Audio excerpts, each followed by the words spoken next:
You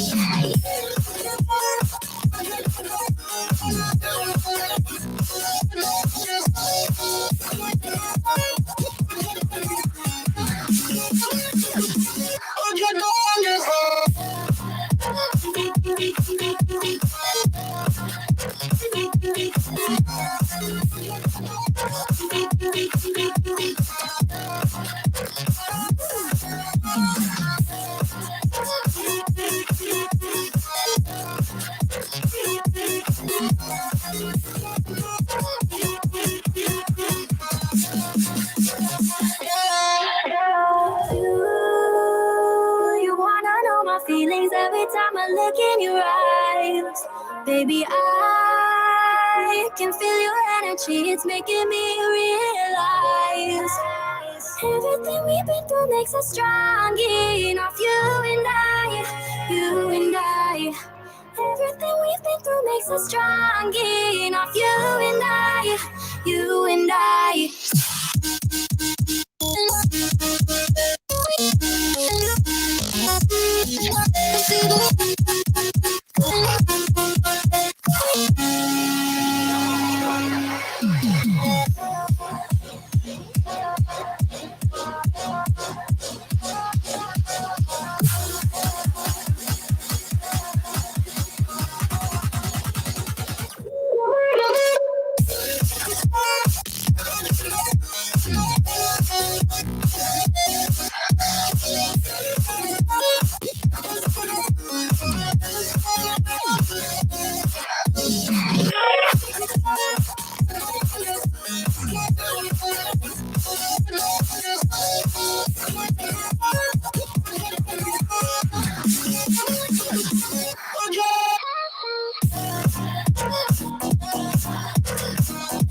Without you, I'm always in a nightmare.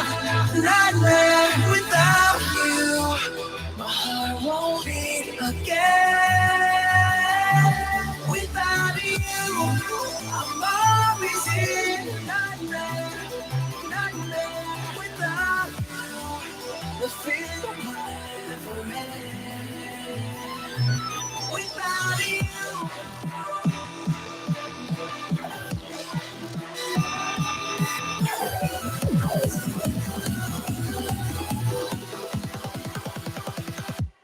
Without you,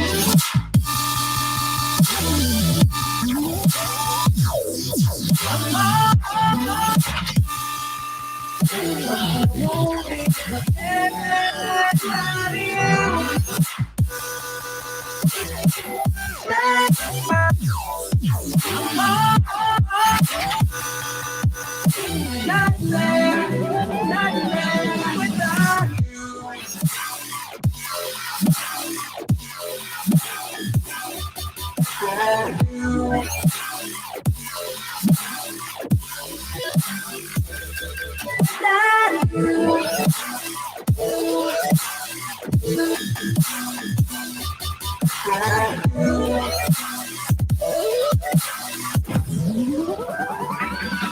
Without you, I'm always in a nightmare, nightmare. Without you, my heart won't beat again.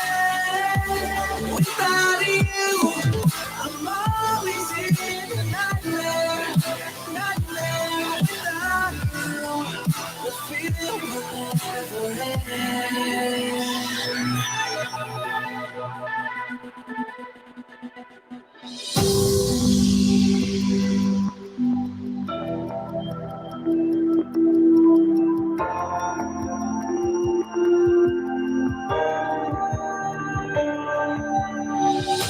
Every night I'm trapped in fear, can't escape, lost in the darkness. Where are you? Wake up tonight, bring me back to only dreaming. A feeling, a feeling, a feeling, a feeling, a feeling, a feeling. Without you, I'm always in a nightmare, nightmare. Without you, my heart won't beat again. Without you, I'm always in a nightmare, nightmare. Without you, the feeling will never end.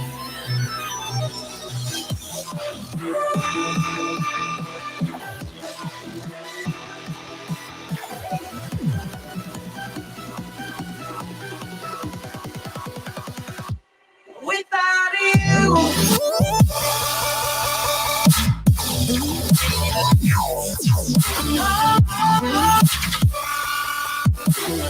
won't be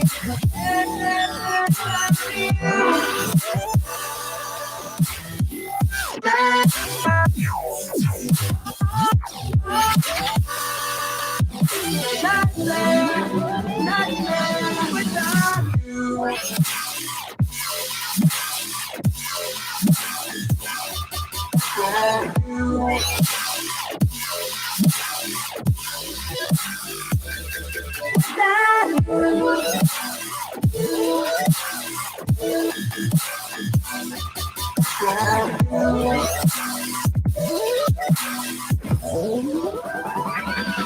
Without you, I'm always in a nightmare, nightmare. Without you, I won't be again. Without you, I'm always in a nightmare, nightmare. Without you, the feeling will never end.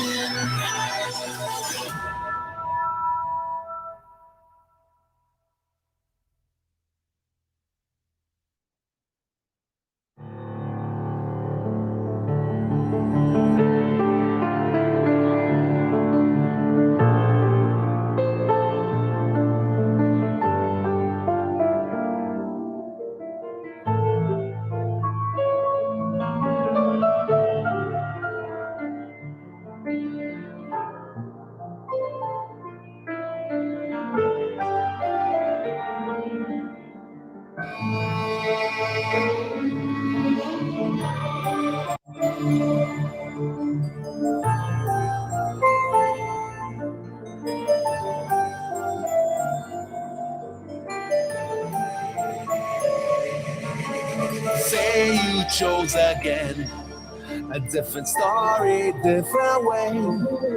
Will you find your happiness? Or more of just the same? Just the same.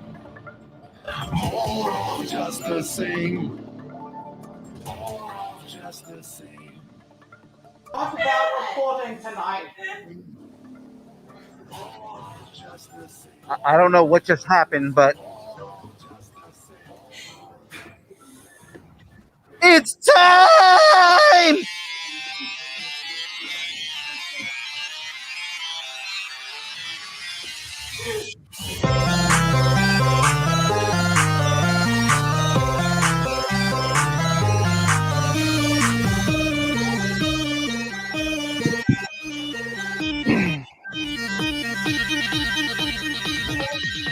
Distant nerding.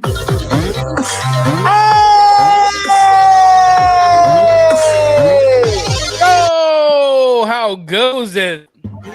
Oh, you know already. Well, look who's back. Not the comment. No one cares. What is going on, everybody? It's been a couple of weeks since we had a show, so it's nice to be back with everybody, right? Has We it been missed out last week. Has it been a couple of weeks since we've had a show, or have you just not been around? Did you have a show without me? Absolutely did. Wow. We even replaced you with the Obmez 5000. With the Obmez? Yeah, her name was Obmez 5000. Breezy. Got Breezy in here? She was way more pretty than you. That I completely agree with. Though I may have better calves. I'm just throwing it out there. I got some nice calves. Just saying. So you are now watching and listening to Distance Nerding. He's Young Force 5000. That guy in there is Young Pool. And he's not the Obmez 5000. And we're here to nerd together. Nailed it. For the 109th time. We're talking about anything, pop culture, movies, food, music, wrestling, whatever you're nerding out on. We want to talk about it. Now, guys, you got to follow us on the Instagram, the Facebook, the Twitters, the Twitch, the YouTube, the link tree, but really the Discord, all at Distance Nerding. Oh, yeah. What's up, everybody? Look, he jumped out. He's done. Force, how are you, sir? I'm doing fantastic. Does that make me Phil for the night now? Yeah, you're Young Force. Young Force 5000.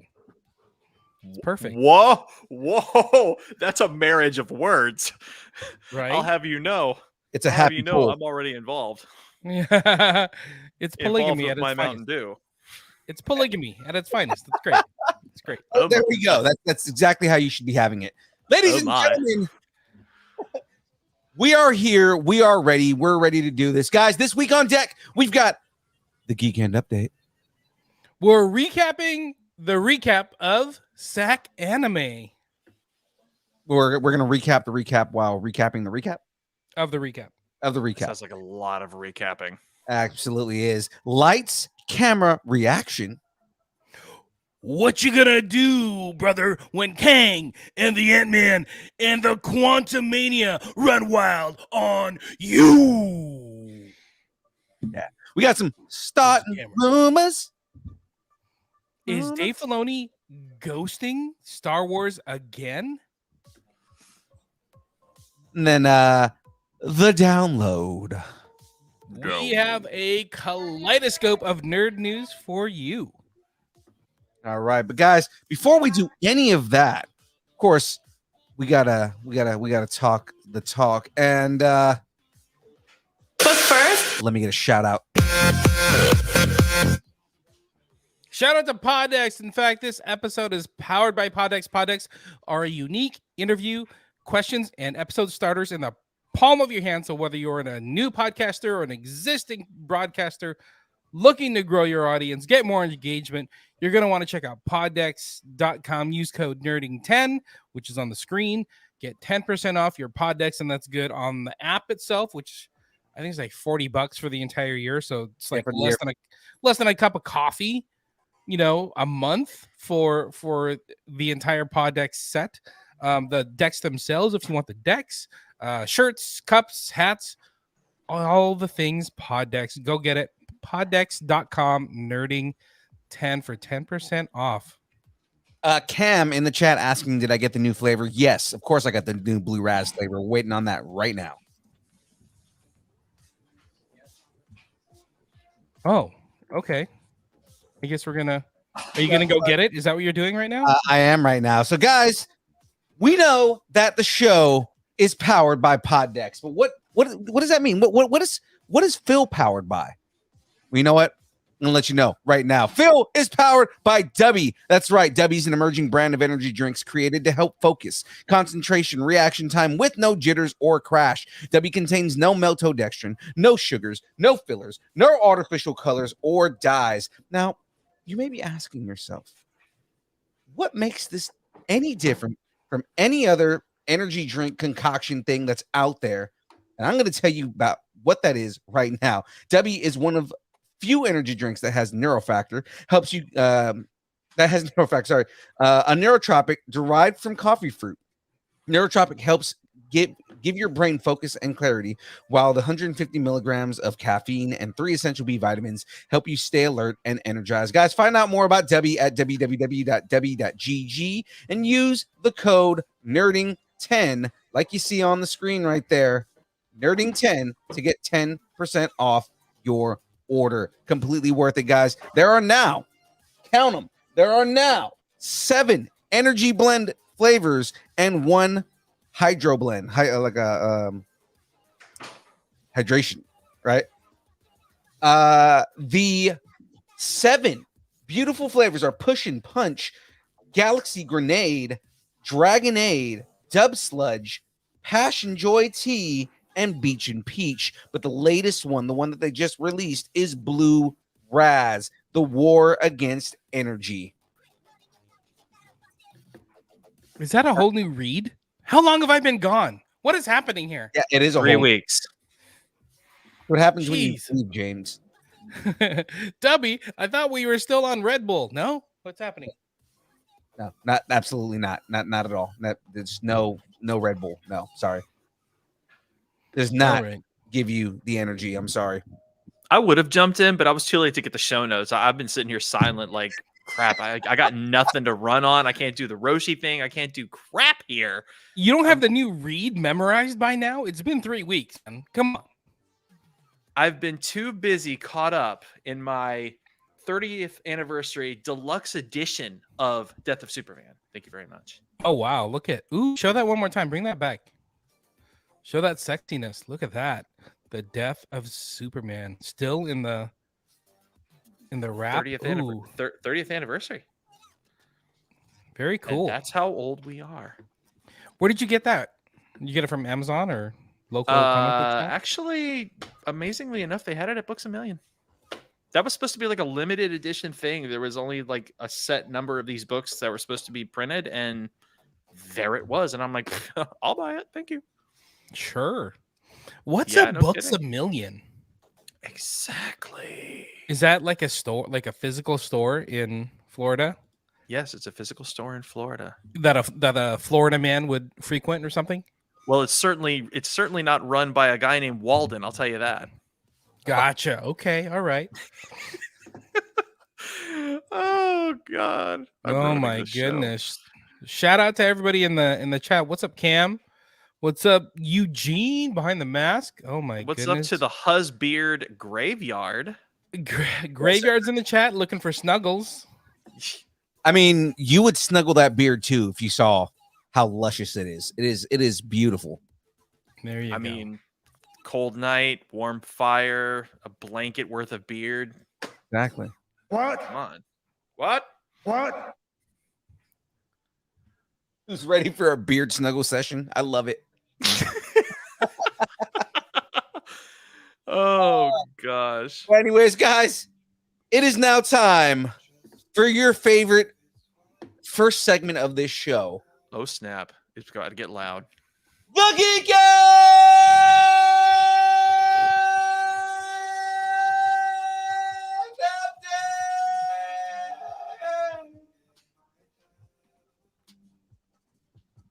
SAC Anime was this past weekend, and I didn't go, so I don't know. I was hoping somebody else can talk about it. Forrest, did you go to SAC Anime? No. Yeah, Forrest sir. totally went to SAC Anime. He was definitely there. I flew in on the last minute ticket that I was able to get. Mhm. Flew in Delta. On the First Tickets class. a Million? Got it. Yeah, Delta first class. met up with my boy Say Wong, got me in for free. And I was, as a matter of fact, all the pictures you saw from I guess Distance Darnington post, you know, I took all those pictures of kiddie pool, Oh, nice, very nice. which was so sexy. Yeah, well, absolutely. young Phil, what did you do? I mean, did you? I wasn't there. I didn't go. You didn't go? Oh, come I on! followed kiddie pool the whole time. Quit messing with us. Tell us about SAC Anime. It looked amazing. There was a lot of people there. Yeah, no, dude, it was great, man. So funny enough, I did a new cosplay on Saturday. I did Pikachu, and it was like Deadpool dressed as Pikachu. Nothing. Nobody really was into that. Came as Unipool on Sunday, and we were like swarmed, dude. Like we got mobbed because people like recognized me as Unipool. So I was just like, okay, that's awesome. But I mean, no, like the cosplay that was there was great. All the fans that were there were awesome. The celebrities were completely packed. Like there was no chance at walking up to one of those lines if you weren't willing to wait there for like 30 minutes to go talk to somebody and pay $220 per autograph. Yeah, it was expensive. There was an Avatar panel, like Cam is saying right there, in the chat. I was unfortunately not able to go. It was on Friday, and I was working. So, yeah, they did it on Friday because I think they wanted to all cosplay. So all like I think it was 10 different actors from Avatar, right, ended up cosplaying on the same day, which was Friday. Yeah, and so I think Saturday they had their panel, but Friday was all of them cosplaying as their characters, which was pretty cool, kind of neat. And it's funny because some of them are more into it than others, right? So like Great Delisle really gets into it, and she was Azula like the entire time. And then like there's a video that SAC Anime posted of all of them in costume, in like just saying a line as each of their characters. Yeah, that was really cool. It was really cool. Hey, real quick, in the story. Eugene behind the mask solved your Pika pool problem. Yeah, he said. I need those Pikachu Crocs that he had. You need the Pikachu Crocs, and that was the problem. Nobody was feeling the Pikachu Deadpool costume because you didn't have the Pika Crocs. You know what's funny? Somebody did mention that I should have had their Crocs. Same thing like on Sunday, somebody had rainbow colored Crocs, and they're like, you should probably rock these. Yeah, I think they're right. I think that's the problem. Oh, and what's up, Van? And then young Phil said, "Bitch, don't tell me what to do." That's 100% exactly what I said. It's so, Van. Van's in the chat. What's up, Van? Well, is he the second? Really, Van O'Brien the second? I didn't know. Well, yeah, because he's on Kyber Cave first. So when it comes okay. That's my contribution to the show. Okay, I had to remember that. He's the second. He's the second.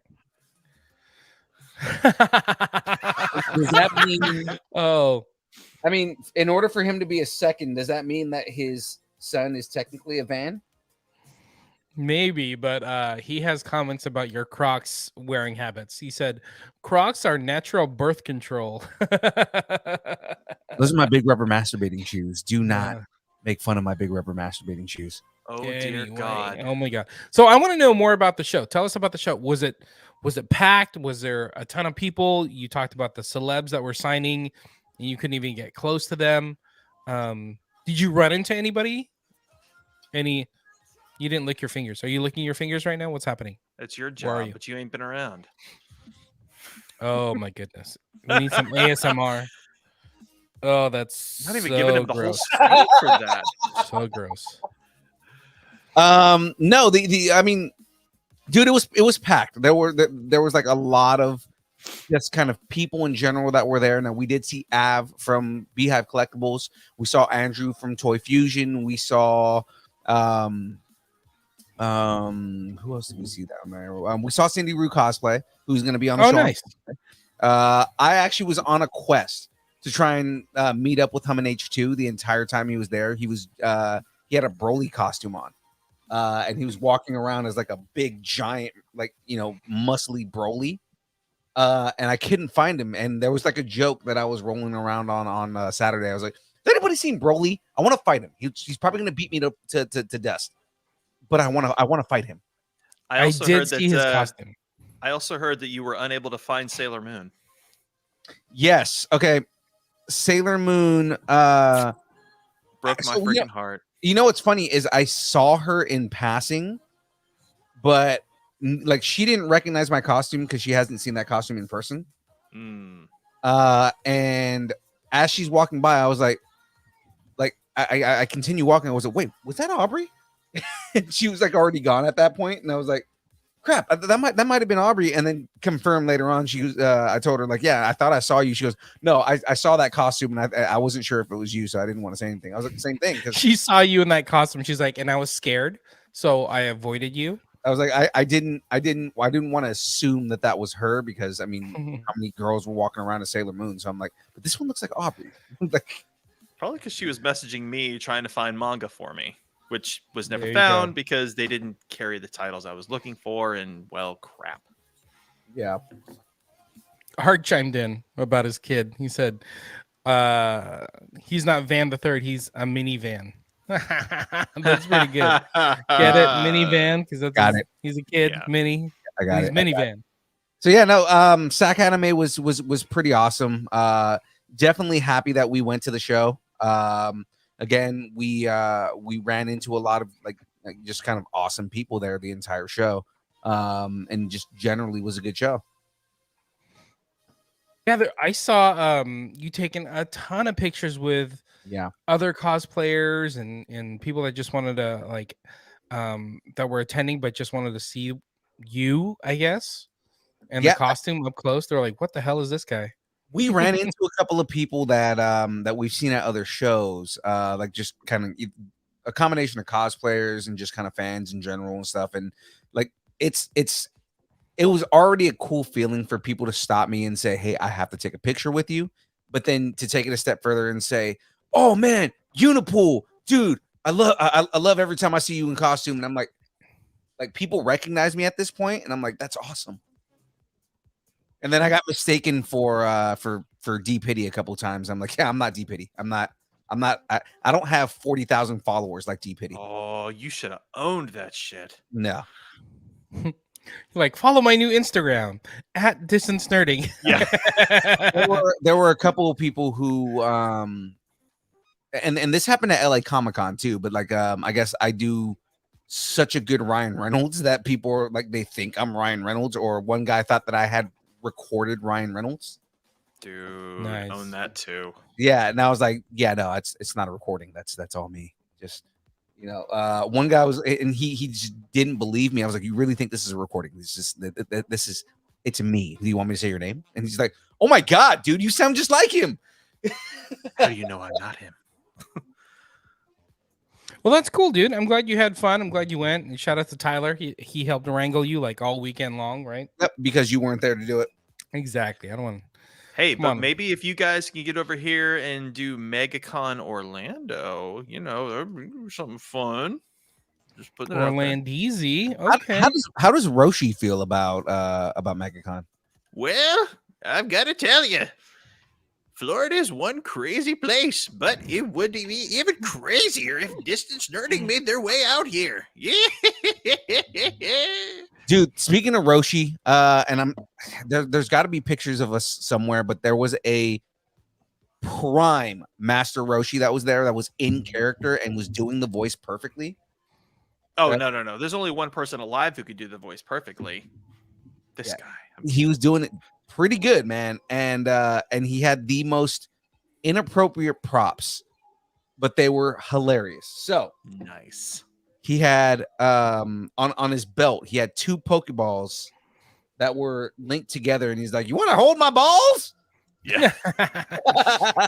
Oh my goodness. And then he had a big wooden D, and he goes, "I got this giant D. You want to hold it? Hold my D." And then he goes, "Oh, he's touching my D." I'm like, "I'm fondling your D." Jeez. And then He had a the thing that- room. and then the thing that he was like posing pictures with everybody was he had 2 watermelons. Oh, I did see that. I did see And he's that. like, "You want to grab my melons?" Right? And people would like girls would put their hands on top of his melons. He'd be like, "Oh!" Like it was so funny, man. and like this guy, and we talked on the side after a minute, right? And because he needed to take a rest for a second. He's like, I've been in character for like the last 3 hours, and it's intense. He just had to rest for a second, and he was like, yeah, no. He goes, the inappropriateness, like all the inappropriate jokes, you can get away with a lot as Master Roshi. He goes, but you also still have to be careful because, like, you know, you can really get in trouble with the kind of jokes that I do with him. But it's funny the amount of girls that want to grab my melons. Right? And then he said, All right. and then on top of that, he goes, there have been a couple of girls that have like said, let's take a picture, grab my boobs. And he's like, yeah, that's a step too far. I'm not going to do that. He goes, that's a setup. He goes, that you're setting me up at that point, right? Yeah. He was Cosplay does not equal consent. Yeah, he was Unless just, we got a contract. No. Well, I mean, technically that's consent if she's saying grab my boobs. But I mean, at the same time, he was just more like, regardless of whether she's offering it or not, that's definitely something I that's a line I don't want to cross, even as a character or anything, because he goes, that's just gonna get me into a lot of trouble. And I'm like, no, I understand, because it's kind of the same thing with Deadpool, right? And it's like, if you don't know, I mean, with the movies, he's not as inappropriate. He's more kind of like gory and dirty with some of his jokes, but it's also a very inappropriate character if you go and read the comics. And it's like, you know, I'll make a lot of those kind of jokes and things like that too. But then I also have to kind of tread lightly, especially when it's around just anyone in general, right? Like there was only one inappropriate situation that I had, and it's because, funny enough, it was with the dude, but it's not the first time that's happened, right? He was dressed as a male maid, and he was like, "I have to give you a hug." I'm like, "Okay, right," and we go for a hug. Of course, I do like the weird Deadpool. Oh yes, hugs, right? And he's like, "Can you grab my ass?" I'm like, move down and just grabbed his ass. He's like, "You just made my fucking day. This is the most amazing thing ever." And I'm like, "Yeah." Like, how come you didn't post those pictures, huh? I have pictures with the dude, just not the picture of me grabbing his ass. You save those for the OnlyFans. I get it. That makes sense. If you look at the pictures, if you gotta pay to play.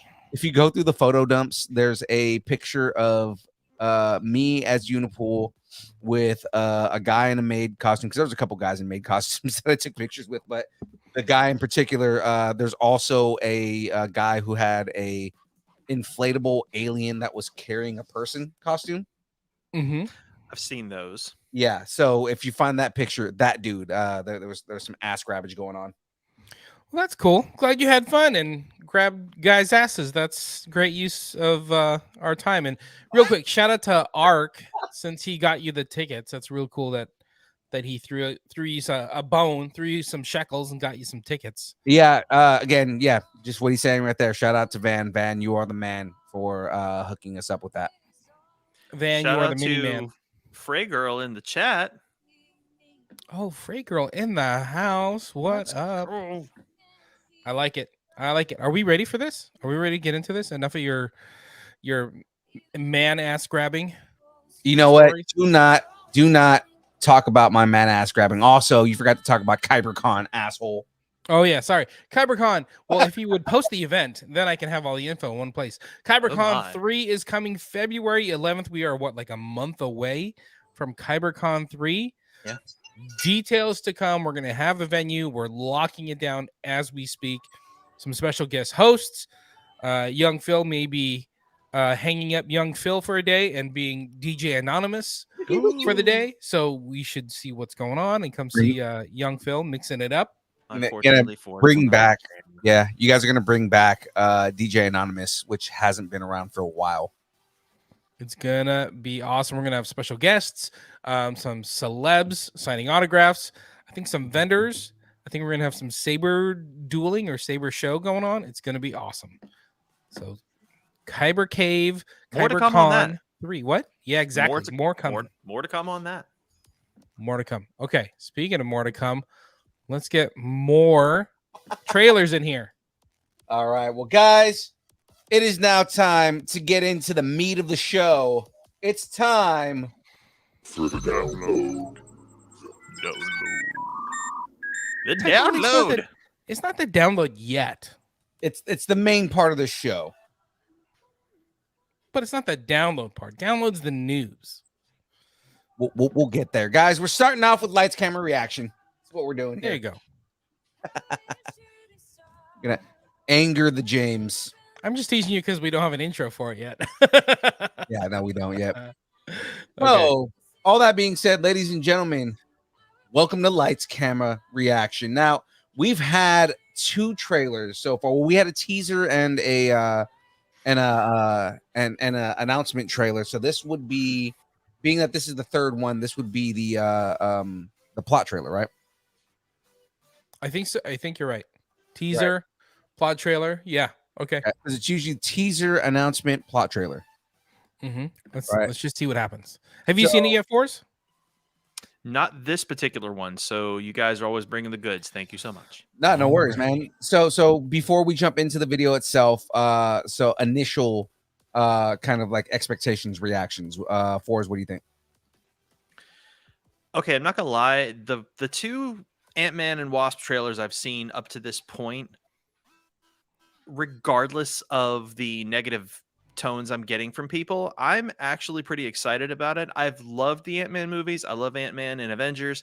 Ant-Man has, to me, Ant-Man has been a success. I enjoy his character. I enjoy the acting. The story they wrote around him is great.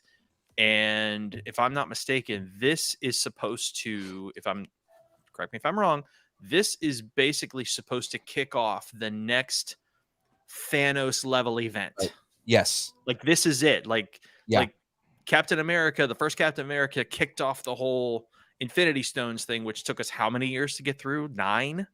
Well, there's a rumor that we haven't covered on certain rumors yet. But Starting rumors. Yeah, there's a rumor that Kang isn't even actually going to be the main villain of the whole thing.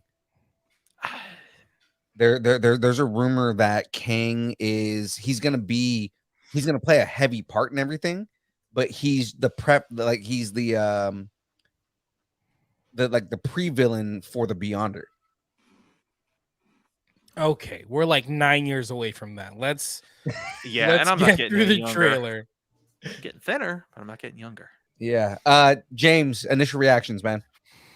I'm excited. I like Ant-Man, just like what Forrest is saying. I'm excited. You know, Ant-Man has always been funny, and I like that lightheartedness to it.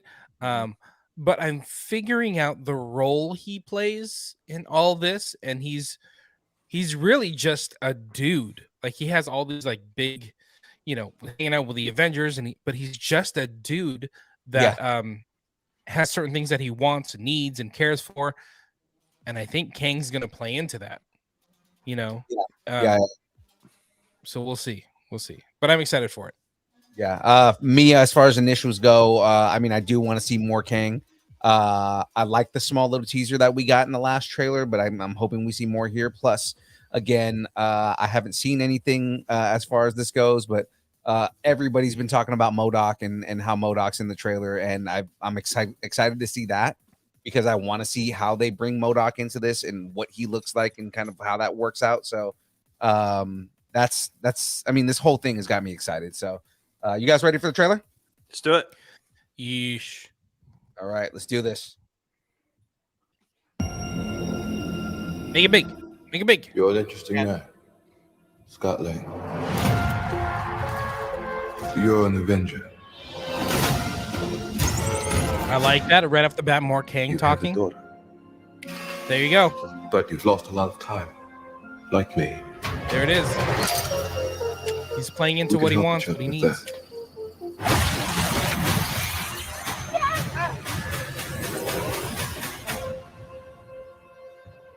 Who are you? It just looks I'm cool. the man who can give you the one thing you want. What's that? So he is using a Time. Time. He wants time back with his daughter.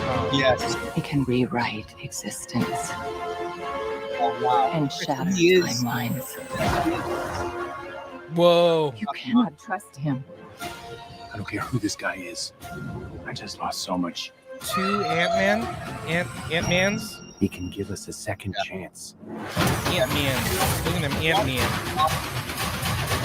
What about that last time that he lost me? Right. That looks cool. Let That's me make this easy for you. very Guardians of the Galaxy looking. You will bring me what I need, or everything you call a life will end. Witness the beginning of a new dynasty. Yeah. You may not want her to watch this. We had a deal. Oh snap! Making deals with Kang. There he is. MODOK. You thought you could win. Oh, that was his helmet. I don't have to He win. just like kicked his mask off. We both just have to lose. Oh. Look at all those Ant-Man. I'm sorry, Cassie. Wow. Talk about going big. Dude. Ant-Man going big. No, dude, Kang looks like menacing, man. So does Reggae Shark there on the screen. That's awesome. You got Reggae Shark on the screen. Anyway, yeah, back to the trailer. That was amazing. Dude, that was so good, man. Okay. Just hands down, right? I loved just already.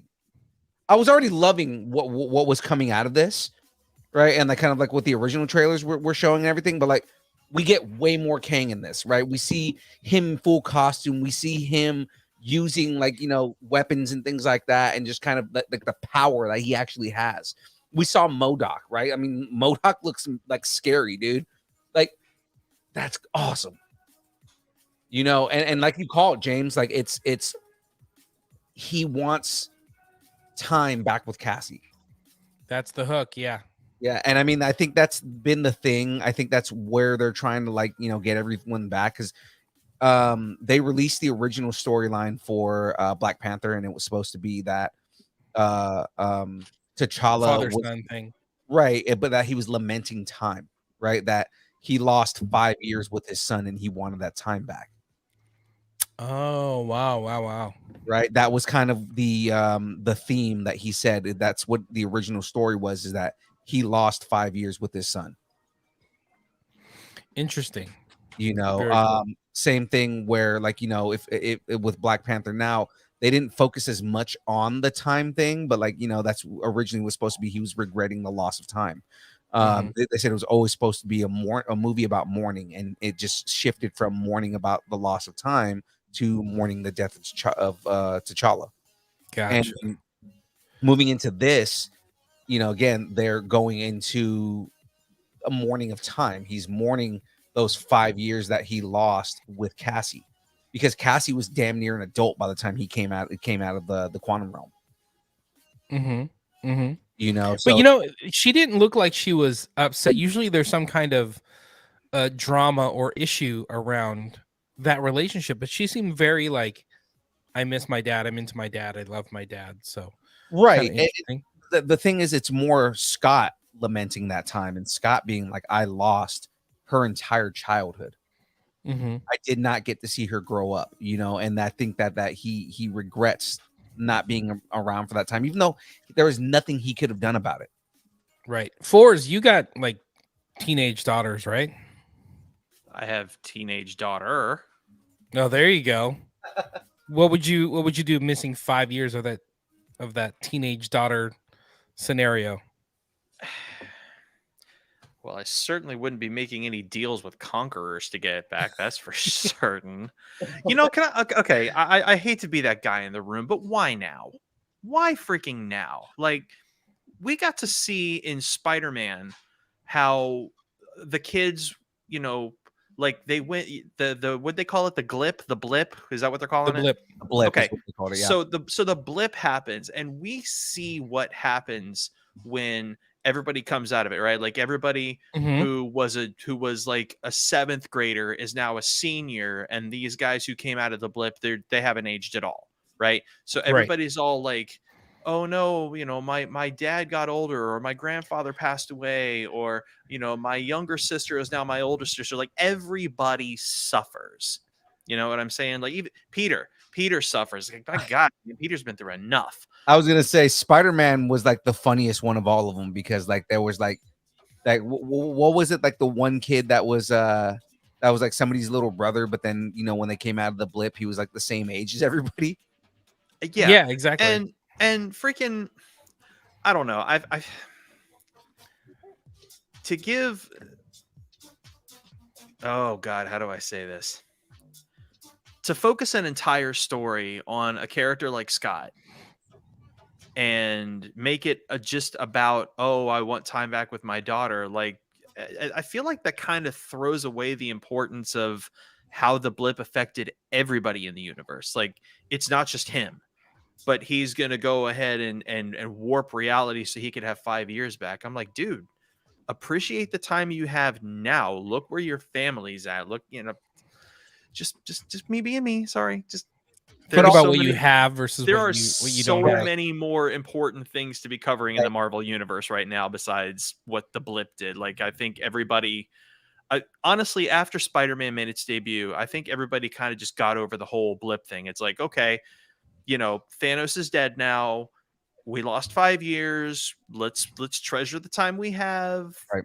Let's move forward. But there's also and cue She-Hulk. But there's also like, look at the relationship that Scott had with Cassie from the get-go. Oh, of course, it was a beautiful relationship. Right. So the whole thing is that he loves being her dad. He loves being a dad, and his whole thing is like he lost the most influential years of her life. I just get the feeling like I just get the feeling this is gonna flashpoint everything. I don't know if it's because somebody wants to make a selfish decision. It's like when oh God. It's kind of like when they wouldn't let they let go of Thanos. Remember in the first one, like they let him go and Peter just kept hitting him in the face like, dude, just take the damn glove.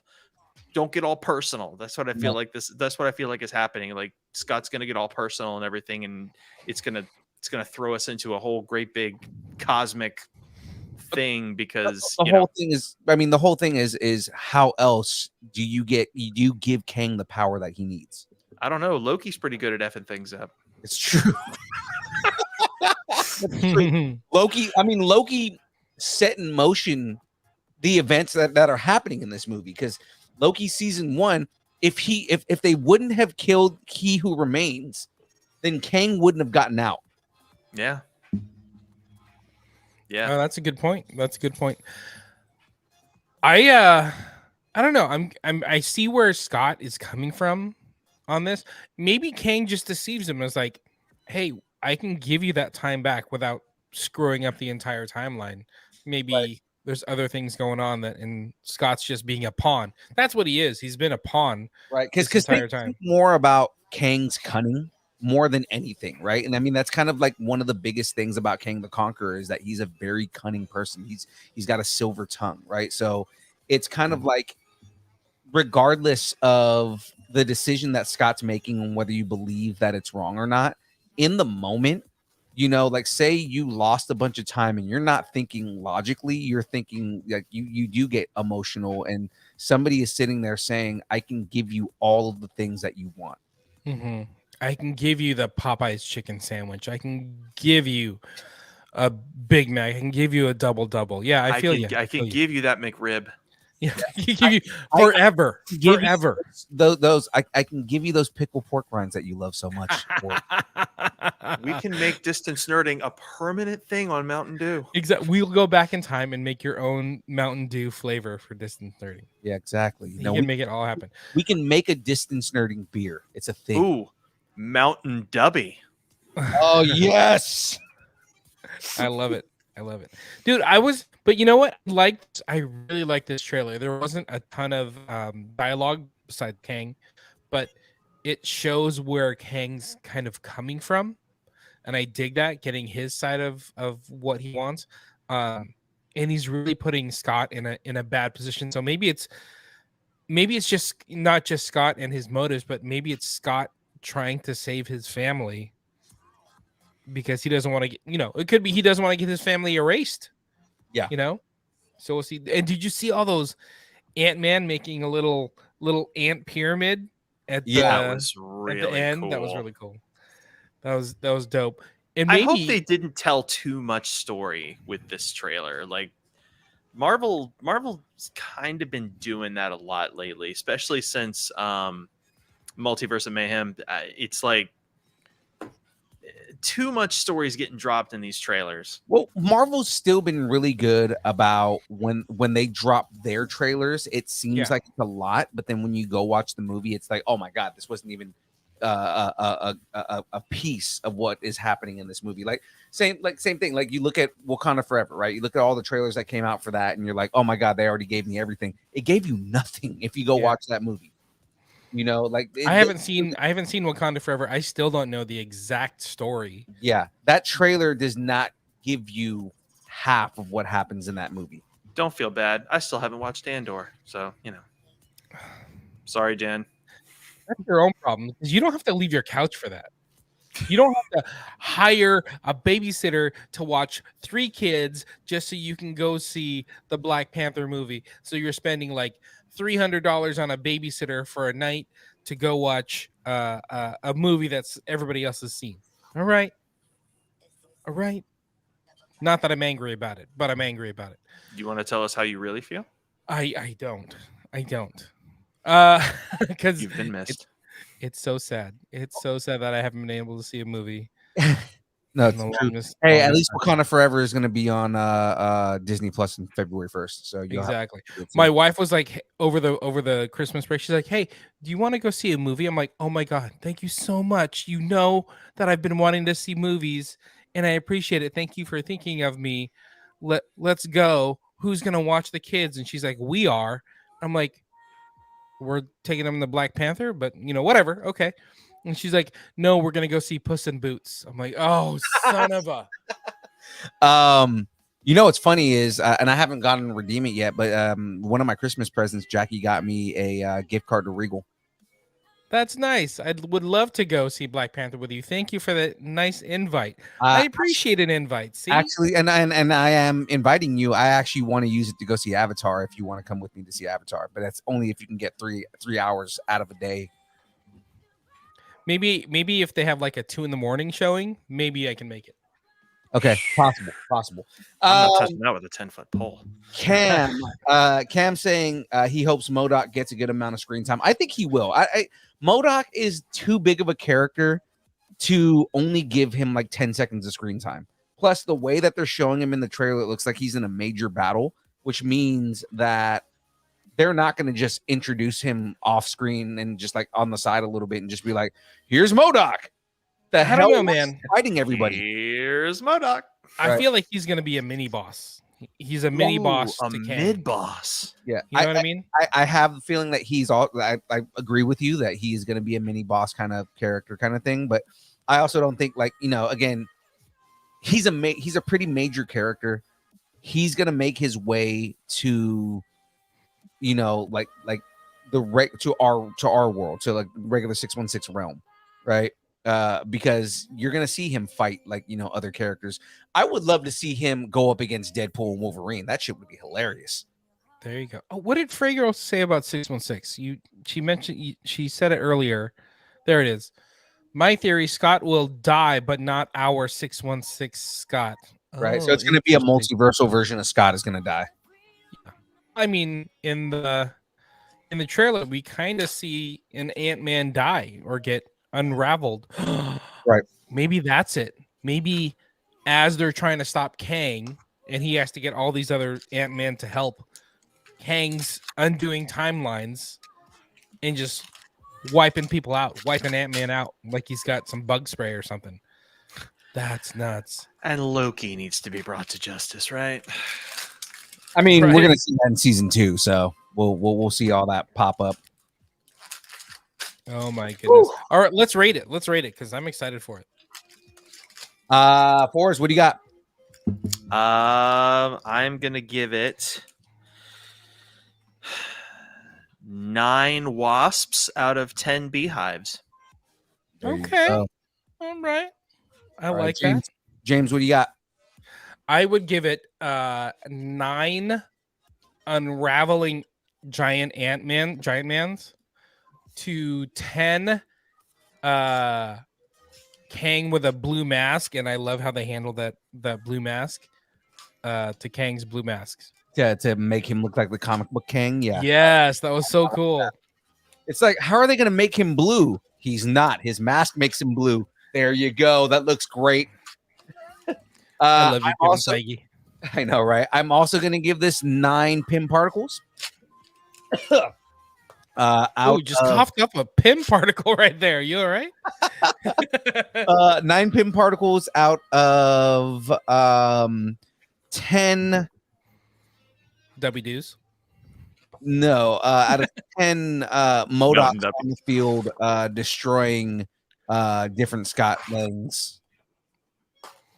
You guys, y'all got a little detailed on these. Yeah, MODOK is just gonna mow people down, dude. It's gonna happen. Everybody's all excited for MODOK. I'm excited. I am. Did you watch the cartoon at all? No, dude. The cartoon was hilarious. It's on Hulu with Patton Oswalt. Patton Oswalt, man. Patton Oswalt as MODOK was like perfect. It was so good. That's awesome. Oh, like Cal Dot as Wolverine. Gotcha. Yeah. Ant-Man and the Wasp: Quantumania is coming February 17th, 2023. All right. And we have managed to spend 23 minutes on that single trailer. Yeah.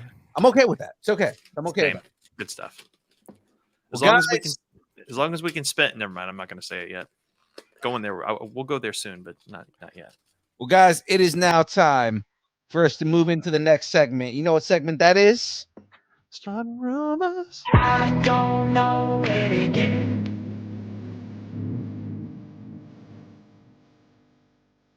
Oh, that's not the rumors. With me? Yeah, let's talk about this because this is a big thing. Gaming. Let's talk with some gaming. Oh God, I already have thoughts on this. I'm gonna let James do his thing first, though. No, you guys do the thing. I feel like you guys have a lot to say. Do you want me to just intro it and you guys? Oh dear God, I have some. Oh, I got it pulled up right here. So I mean, do the story first, and then we'll comment on it. A notable video game industry analyst has teased when Nintendo might opt to release Switch 2. Sadly, despite excitement for a number of fans about seeing what Switch 2 could have in store, it seems like Nintendo might not opt to reveal a new console in 2023. We're going to have to wait a whole year for a new Nintendo Switch. Much of the reason for the outlook, it was noted to be because The Legend of Zelda Link, Tears of the Kingdom, which is set to arrive on Switch in May. Does that make sense? Yeah, let's talk about that for a few minutes. Please give me your thoughts. Oh, dear God. All right, so a new Nintendo console typically means one of two things. You're either getting a new Zelda or we're getting a new Mario. More in these past generations, we've had a new Zelda. Now, the new Zelda has typically accompanied the new console on the old console, i.e. Twilight Princess came on GameCube and it came on Wii. Breath of the Wild came on Wii U and it came on Switch. It is plausible to assume that Tears of the Kingdom will arrive on Switch, but then perhaps shortly after that, it would arrive on a new Nintendo Switch. There are too many rumors concerning Switch 2, or even if Nintendo was going to continue in this Switch direction. I've done so much freaking research on this subject.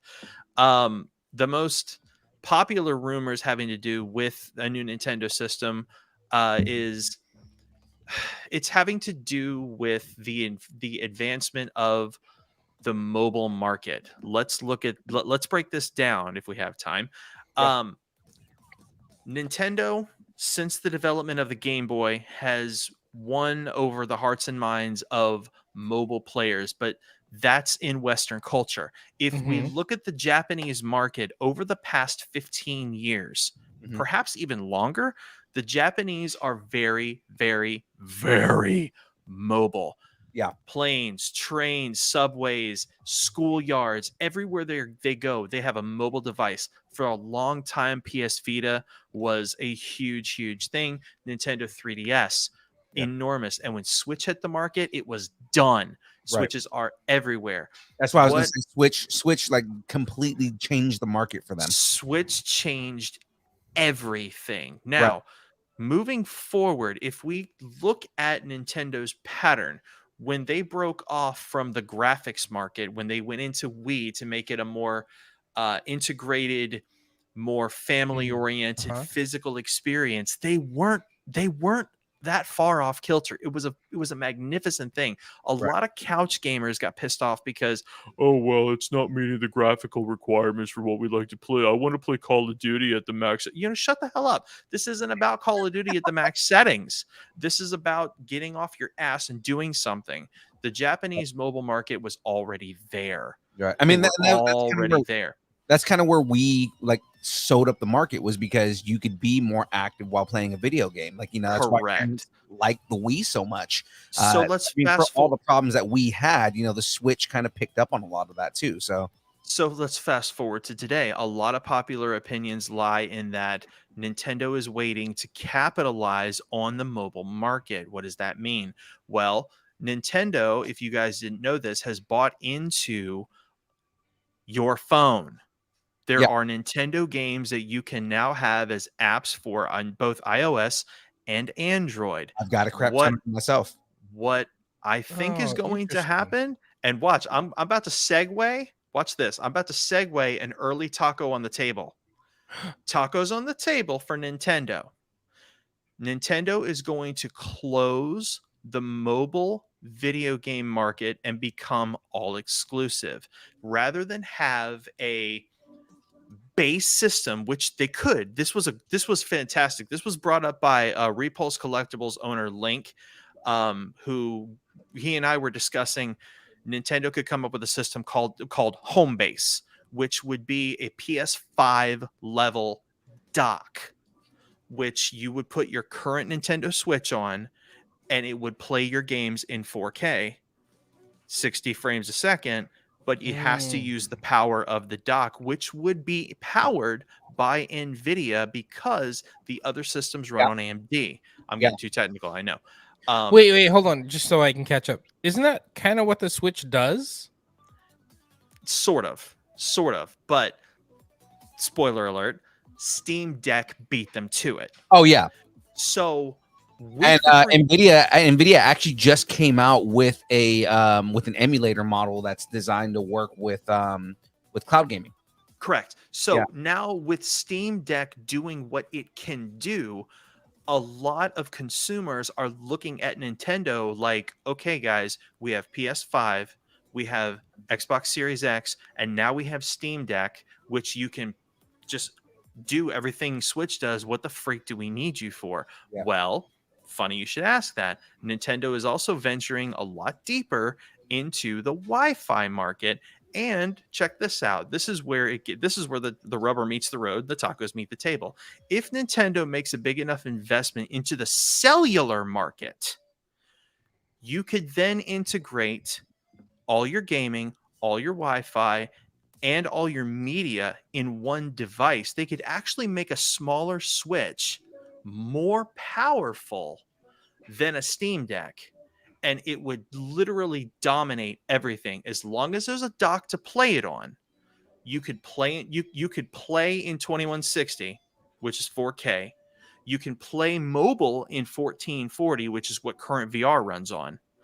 It would be connected to a Nintendo cellular network, which means you could play your games anywhere, anytime. Right. You don't need Wi-Fi, and you would have current capabilities of running all of your Switch games, and you would still have access to eShop, because if they utilize the technology that is in an Asus ROG phone, you have the ultimate Switch. Right there.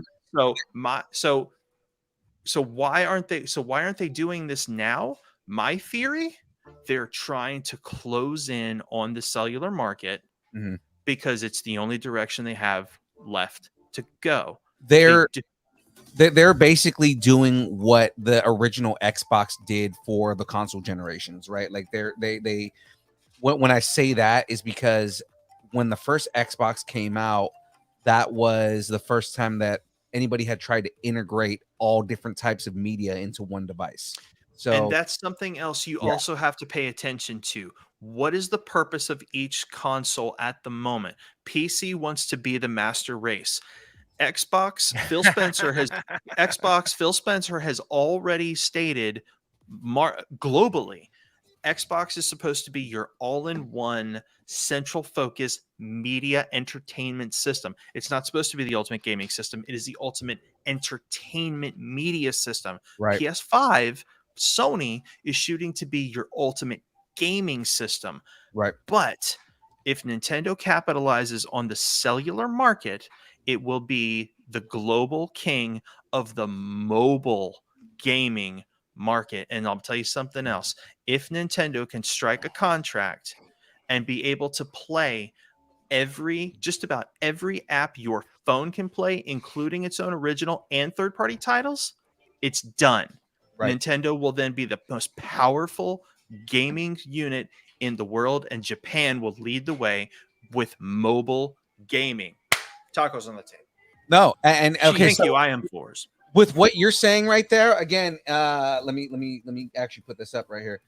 With what you're saying, going on what you're saying right there, my tacos are 100% on the table, right? Like if you're going with that, they're going with more of a mobile thing. Again, just looking at the trends that Nintendo has been moving towards in the last couple of years, that they've been kind of like focusing on a lot of like mobile games, 10 years longer. Yeah. I agree with that. Now, is Nintendo coming out with the Switch 2 or another console? Absolutely not. Yes, I think it's going to be, so what's going to come, we've also formulated, it's going to be one of two things. It's either going to be Nintendo phone or Nintendo tab, which will connect to everything, or it's going to be not Switch 2, but they're going to capitalize on the retro, like Super Nintendo, Super Switch.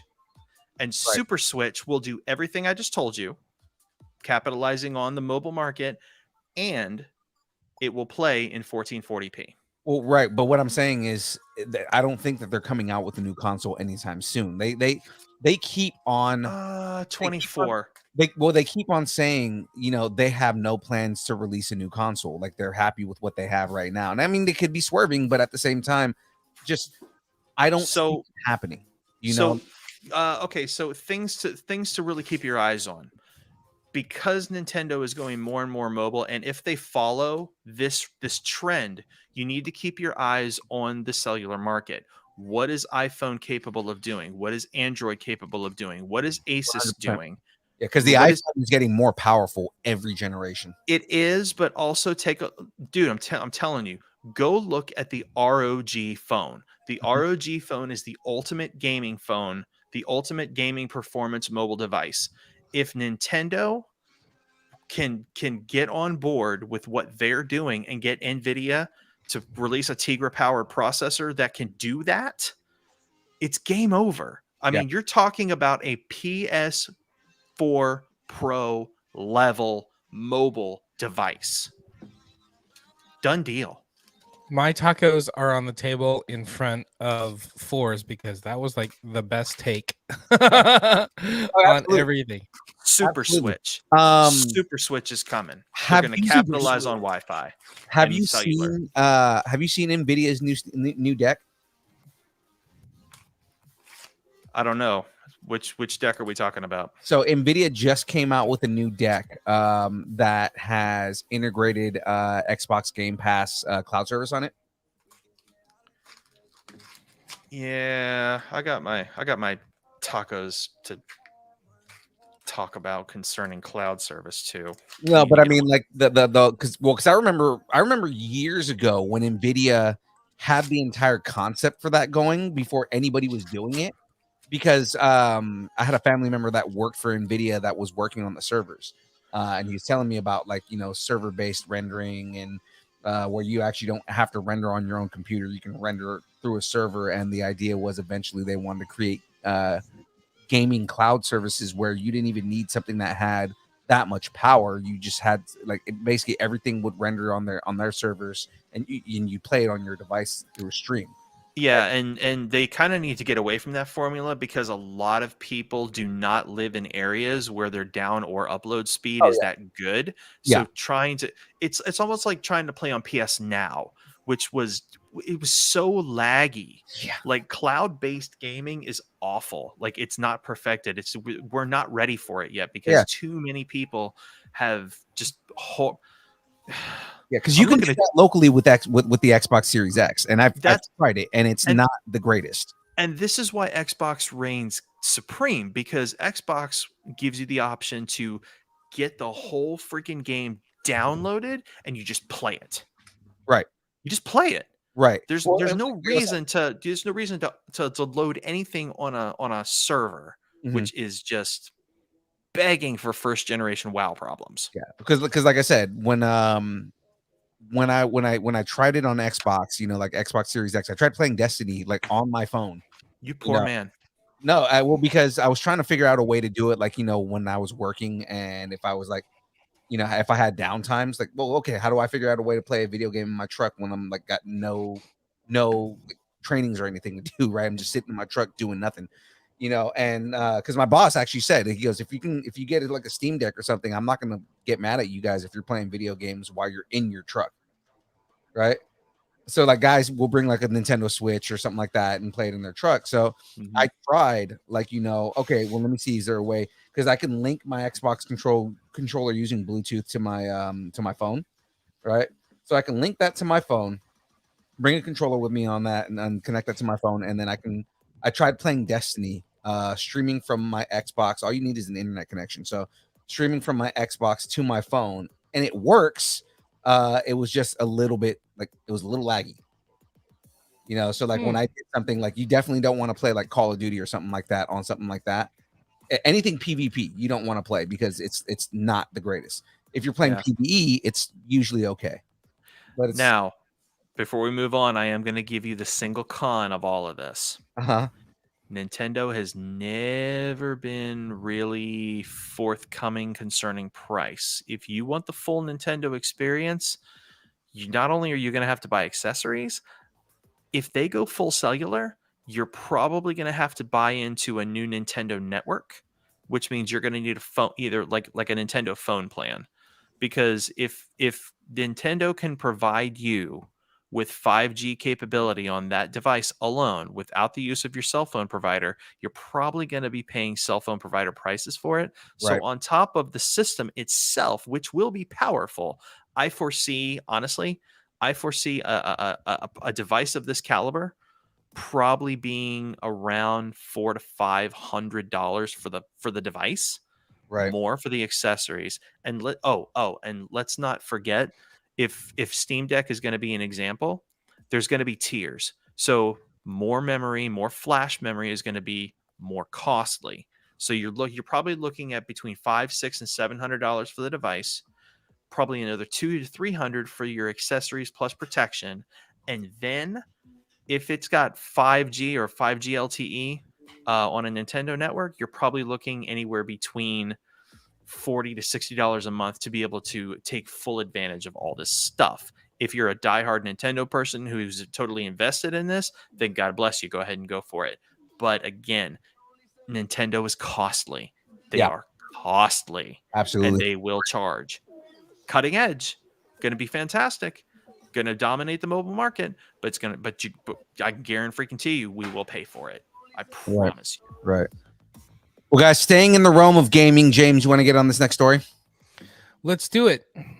So it's more Nintendo news, but this one's quick. This one's pretty quick. A new leak tied to the Nintendo Switch has indicated that a popular battle royale with cheese title has launched in 2022 could be finding a new platform. Since the hardware has a bit less power at its disposal, developers often have to optimize their games for Switch a bit more carefully, which leads to them arriving a bit later. Fortunately, For those who have been holding out for one free-to-play game to land on Switch, it looks like its release could be right around the corner. And the title is Rumbleverse. Does anybody know what Rumbleverse is? I don't know. Not even. Oh my gosh. It looks kind of fun, though. I do have a Rumbleopsis. Rumbleopsis! Synopsis. Been waiting for that. Welcome to Grappital City. The city was built to celebrate the glorious traditions of melee combat, and you're invited. Create a unique champion, get shot out of a cannon, smash crates to find upgrades, pick a fight, and battle to the last. Oh my. Seems kind of fun. It's like one of those battle royale games, right? Sure. I've never been a battle royale guy, so I mean, I'm never. Oh, thank God. Yeah. I can't with those games.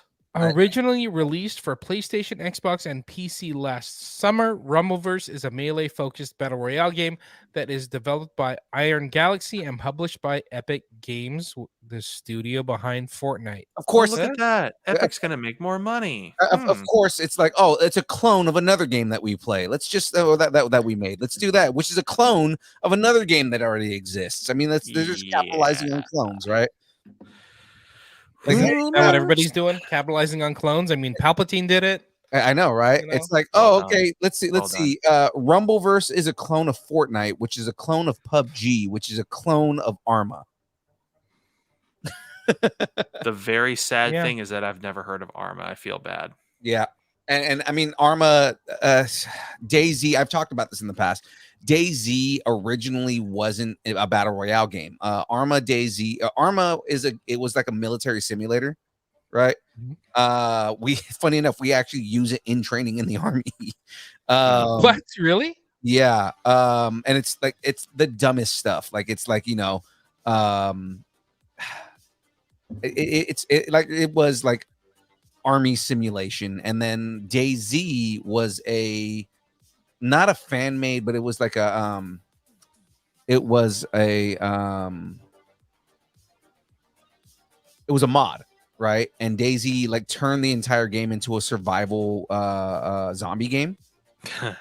Right? So the whole thing was it went from being like an army, you know, training game and whatnot to being like this zombie game that was like, you know, it was really survival. And the idea was they figured out that, you know, you could get all of your equipment and everything, and you would like, you know, they started making these communities in the game where people would like band together to like survive.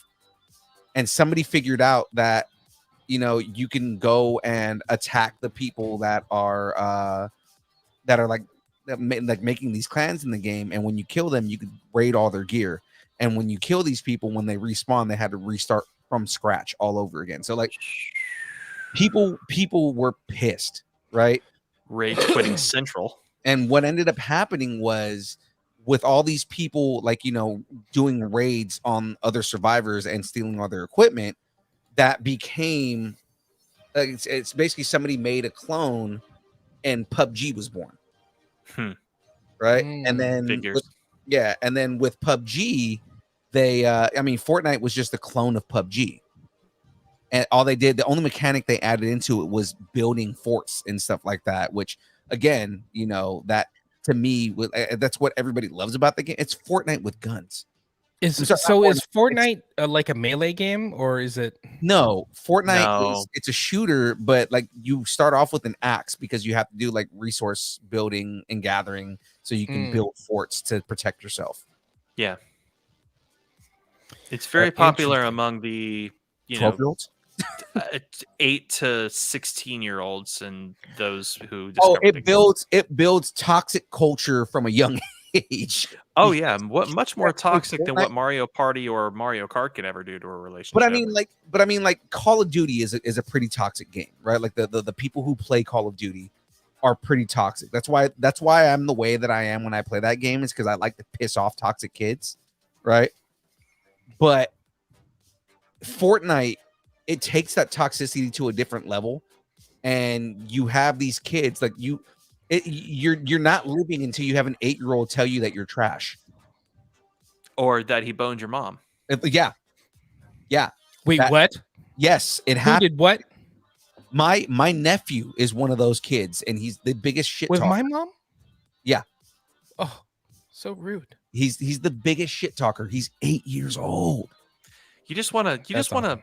drive over to his house and check his ass. All right, let's keep it going because there's some news that's breaking. So, tacos on the table. Are we getting Rumbleverse on the Nintendo Switch? Oh, it's gonna happen. I mean, the Fortnite is on Switch. I do not see Epic leaving money off the table if it's something that they can do. I see it as an epic. I mean, tacos on the table. Yes, I see it happening, but it will be an epic fail. What? Why? I mean, okay, that's good. Because Let's Fortnite. That's why. maybe people are tired of Fortnite and they're like, give me something else. And Rumbleverse is here. They did say that about WoW. What's the next thing we got on the docket? Ooh, yay, Star Wars. Let's talk some Star Wars. According to Production Weekly, there's a listing for a new untitled Star Wars project, but it does have a working title of Ghost Track 17, and Dave Filoni and Jon Favreau are listed as producers. Interesting. Winning combination. Right off the bat, my tacos are on the table for that. Oh yeah. If it's Filoni and Favreau, 100% my tacos are on the table. Yeah, unanimous. Yeah. And that this rumor is real. Like, they're going to work on another show and it's going to be set in the Mandoverse, that in between time. Is that what they're calling Perfect, it? The Mandoverse? I guess so. You should call it the guess Baby that's- Yoda-verse. The Baby Yoda-verse. Right. Yeah. Give me more information. So the other piece of this is that the code name is Ghost Track 17, right? We mentioned that. Right. Mm-hmm. So what does that mean? Oh, look, there's Baby Yoda right there. So it could be a reference to the Ghost, which was the ship in Star Wars Rebels, and we already know that we're gonna get Ahsoka back and Sabine back and Hera back. So do you think we're gonna get more Rebels? Are we gonna get a whole Rebels show? Maybe Ghost Track 17 is like the continuation of the Rebels. Maybe. I mean, especially because they're introducing in Ahsoka, they're going to be introducing pretty much live action versions of all of the Rebels characters. Mhm. I do not put it past them to make a live action Rebels thing, especially because they're not going to be able to bring Rebels back as a cartoon. They could bring back those characters, Or at least live action Rebels references, Right. memory scenes and things like you that. know. It's like we can do Rebels minus Freddie Prinze Jr. That would be cool though if they got Freddie Prinze back, to do the if they voice. could get him back. The problem is that Freddie Prinze does not want anything to do with Star Wars because of just the experience that he had with Disney and he hates toxic Star Wars fans. Right. He publicly stated that. Oh, he literally. I got a chance to ask him to come on the show, and he turned us down because of Star Wars.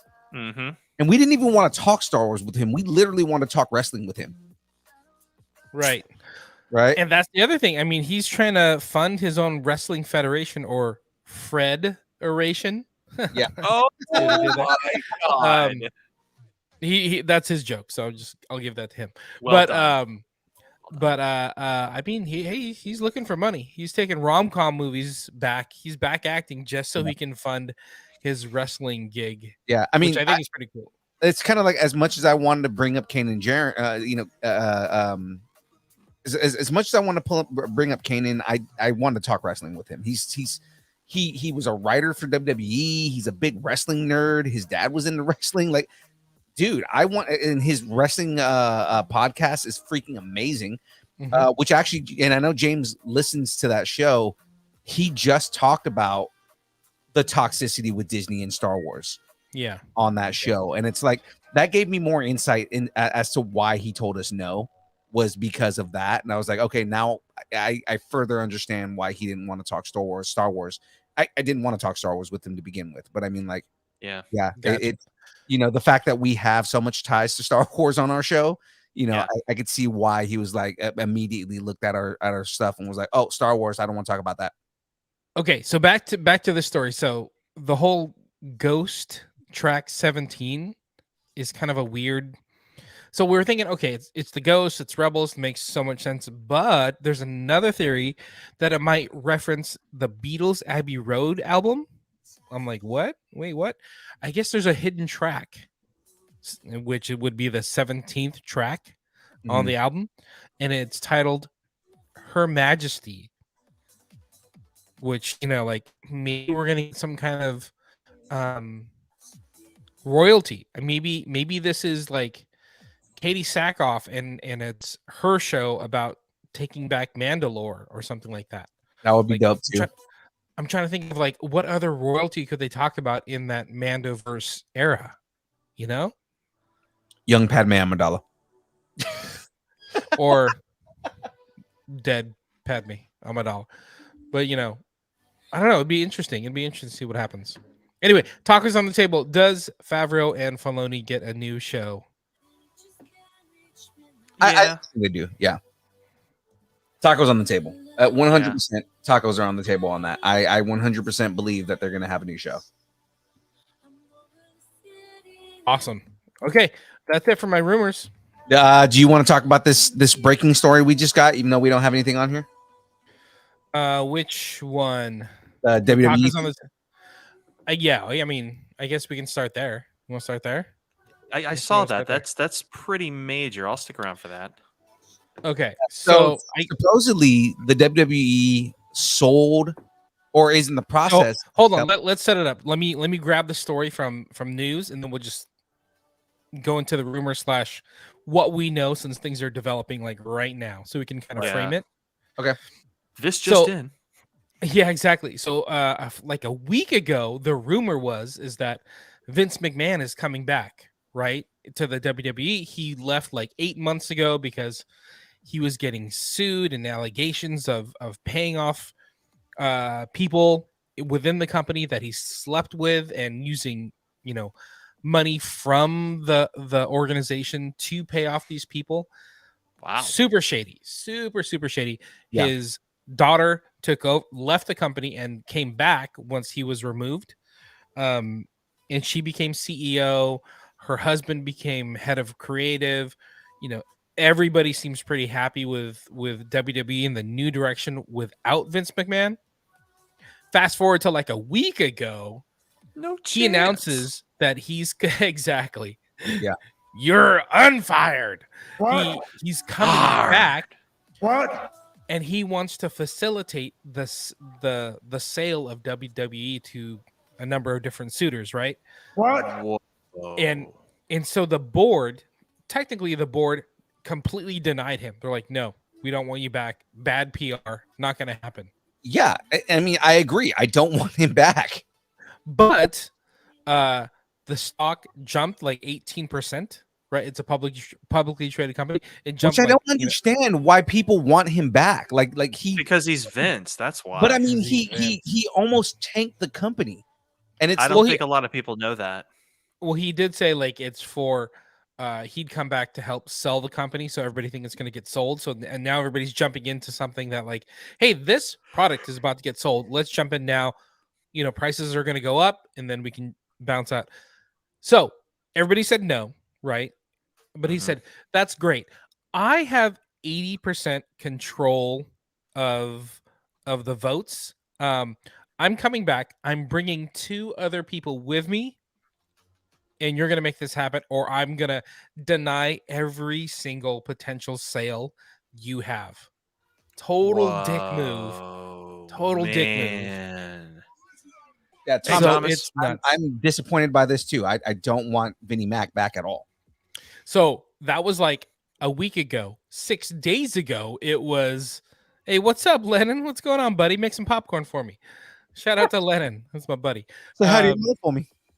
Fast forward to 6 days ago, Vince McMahon is back within WWE with the 2 people he wanted rehired to the board of directors.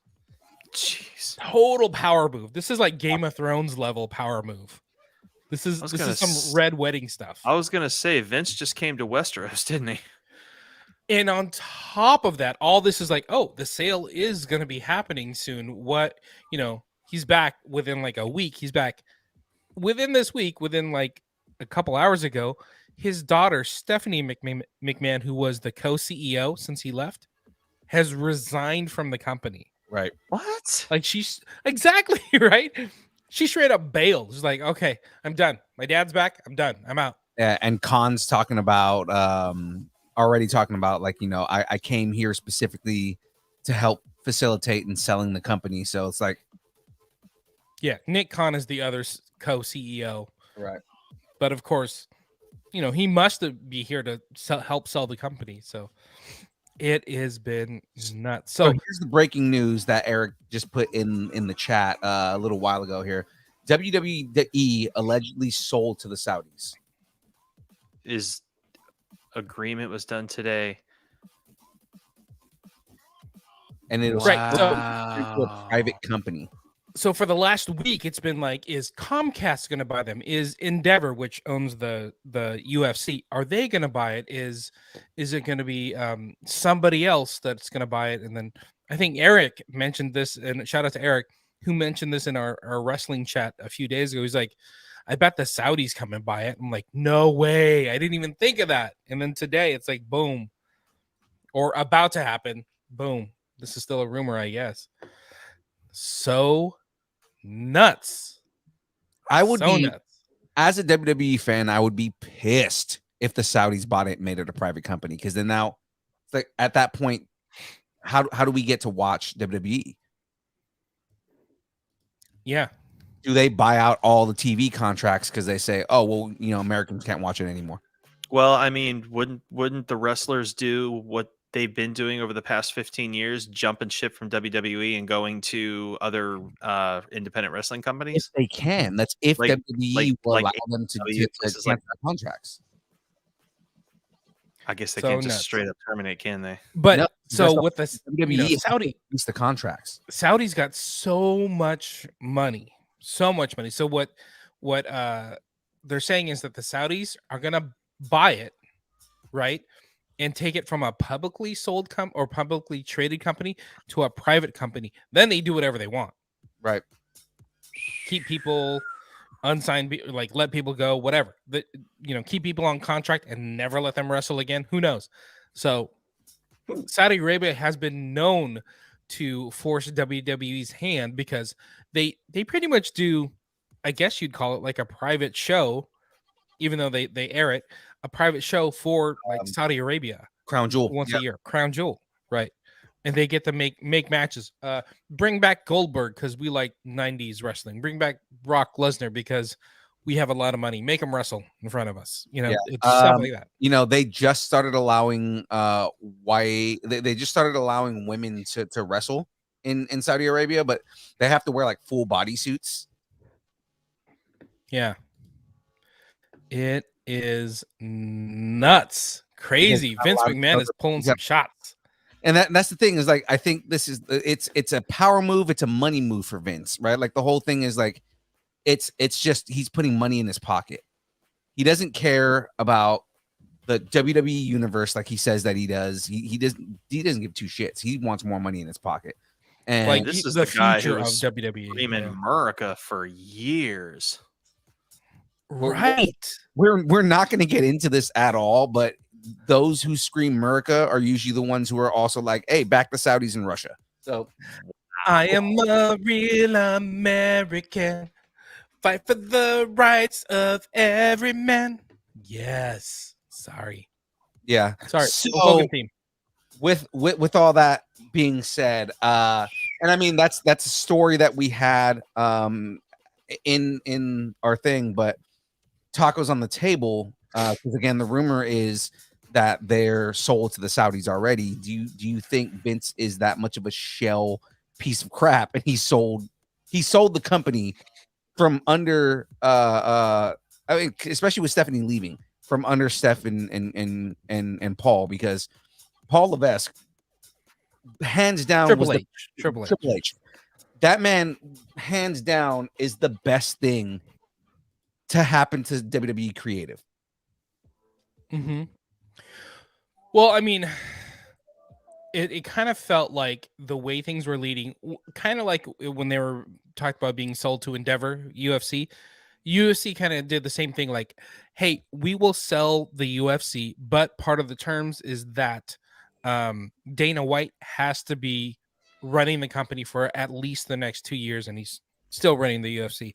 So they may have something in place for Triple H, even just to be like, we're not going to rock the boat on top of that. It's not a full regime change. And that was one of the things that Vince McMahon was saying last week, was that I'm not coming back to take over creative. I'm letting current management do what it is. I'm here to facilitate the sale. So, I mean, in a weird way, if it does get sold, does that mean Vince McMahon also steps back and steps out, cashes out, so to speak? Yeah. So my tacos, my nachos, my churros, everything is on the table. You know what happens? Vince McMahon comes in, sells the company, and then he John Cena. That was all in unison. You know that, right? Yeah, I saw it. That's perfect. That was we nailed that. Nailed it. So crazy. If it was sold. So crazy. Now. Tacos on the table, you guys. What do you think? You know, golly, I want to have more faith. I really do. I really want to have more faith than WWE being just sold like this. Like, I mean, WWE is it's like it's a lot of childhood dreams. You know what I'm saying? Like, it means a lot to so many people, and it means everything to even more people. And for a move like this, it almost seems like a betrayal to its core, Vince is a shill, man. Vince is a shill. Tacos on the table. As a realist, yes, I see it happening, but my hopes, my prayers, my faith for it all, I really hope it doesn't. I really want WWE to just stay like the hopeful landmark that it is for a lot of kids and adults. Right. Sorry to be all emotional about it, but I mean, WWF played a huge role in my childhood. The World Wildlife Fund? Yeah. That's it. Pandas? I mean, robots? Pandas? Pandas? Oh my gosh. I think this is happening. It seems like every piece of news that we're hearing, and you're like, no way that's going to happen. No way they're going to bring Vince back. He gets brought back, and it happens. No way Stephanie is going to leave. Stephanie leaves. Oh my, no way they're going to get sold to the Saudi Arabia.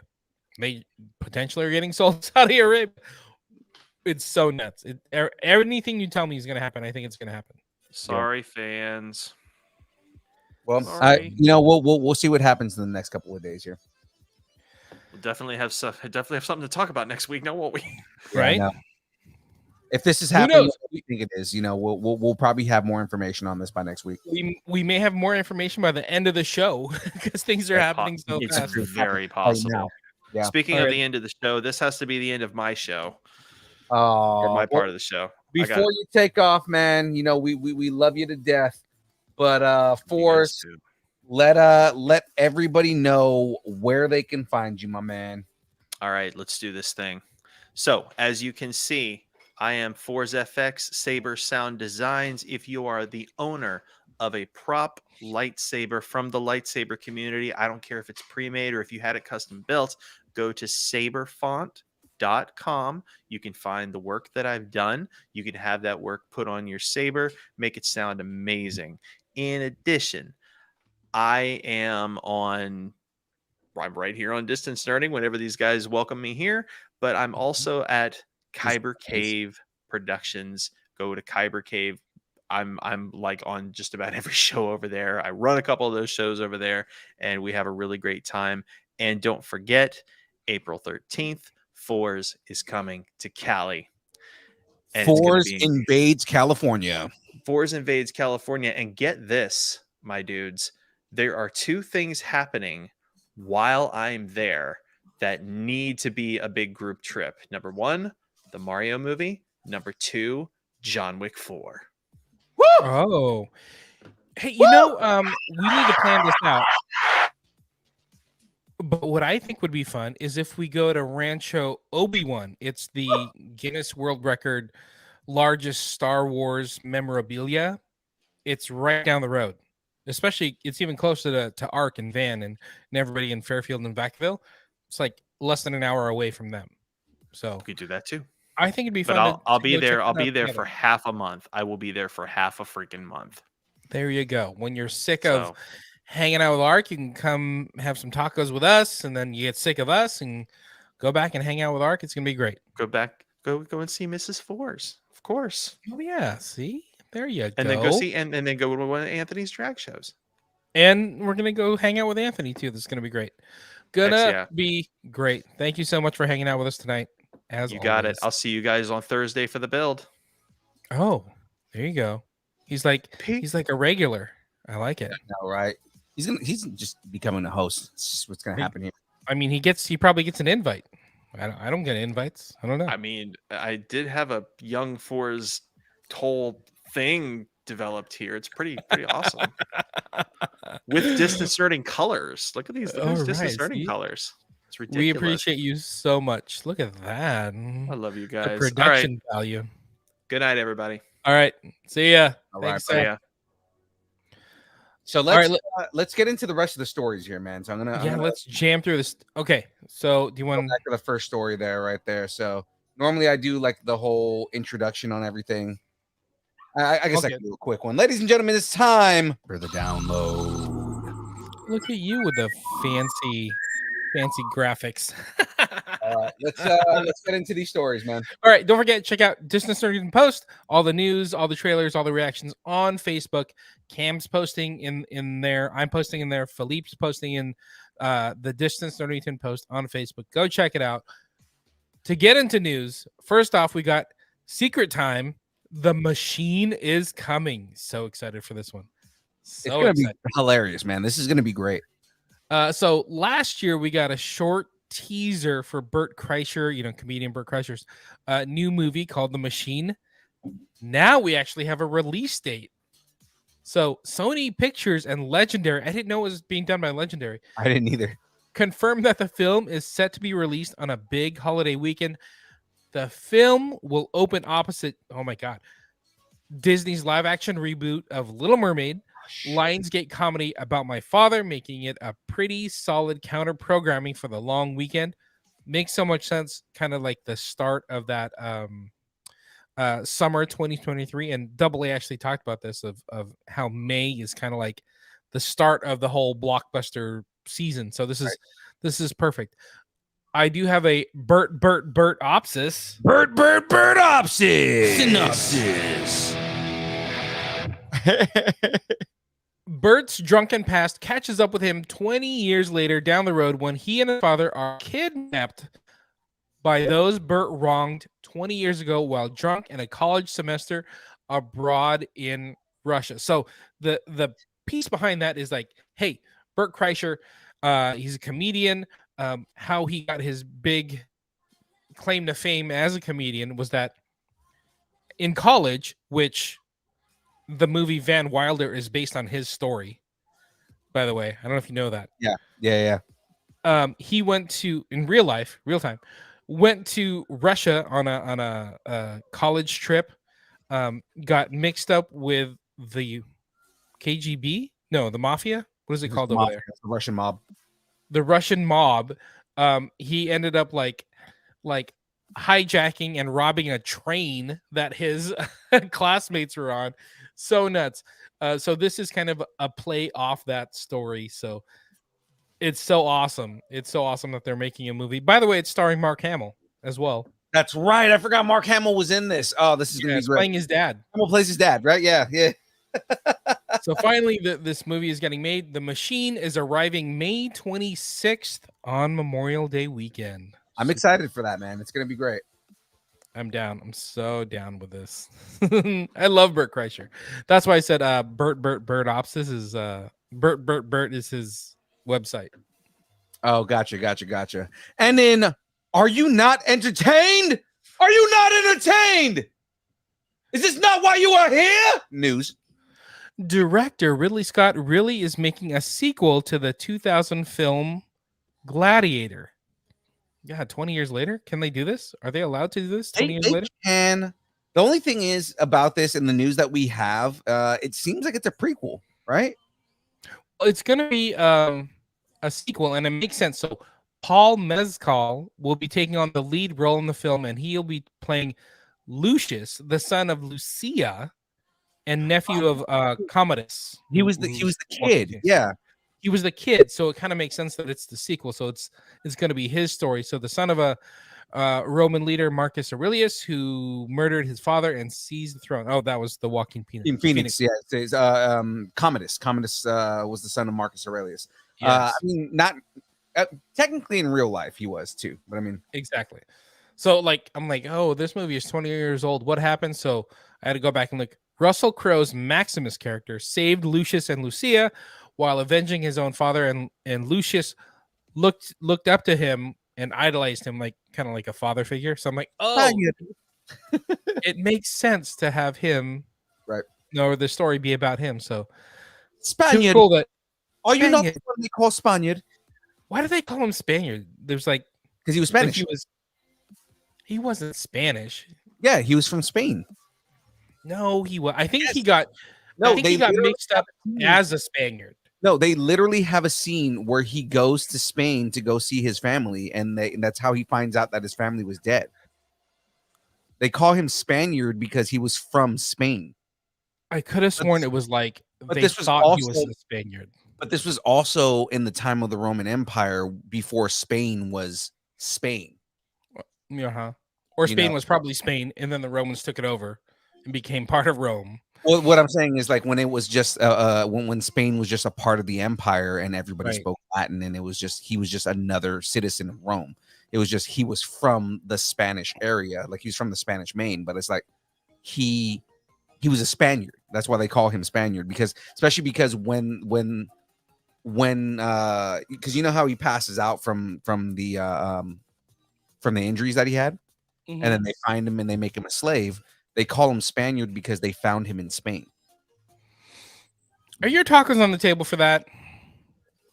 No, this is part of the news. This is a thing that's actually happening. Okay. All right. Oh, you mean my tacos on the table that his character was a Spaniard? Yeah. Yeah, 100%. Go back and watch. Okay. Gladiator, one of my favorite movies, dude. So I mean, like I'm telling you right now, his character was from Spain. It's been 20 years. I don't know. It's been. I watch that movie regularly, man. I love that movie. Like it's on your calendar to like, oh, it's 9/15. It's February 2nd, the day before my birthday. Time to watch Gladiator. That regular? Okay, we'll give you that. I think you just want to squeeze your birthday in there. No date when the Gladiator sequel will be returning to battle in theaters. Love it. It's gonna be interesting to see him as Lucius. I want to see this brings me on board because I wasn't on board for a sequel to Gladiator, but I'm a little more on board if it's Lucius as an adult. And if his inspiration was to be like Maximus, I'm totally on board. Right. Maximus was a badass dude. I love Maximus Decimus Meridius. I love him as a character. Look, Cam's chiming in on your side. James, go back and watch the movie. Yeah, it's been 20 years. Cam, were you even born when this movie came out? He was barely born. Exactly. Relax, Cam. Go eat another Idaho potato pizza. Anyway, let's go. All right, let's go. On to a segment we call Let's See What Warner Brothers is canceling this week. 100% exact. That needs to be a segment. I know, right? 2022. Hey, get off you got all the slides on the screen.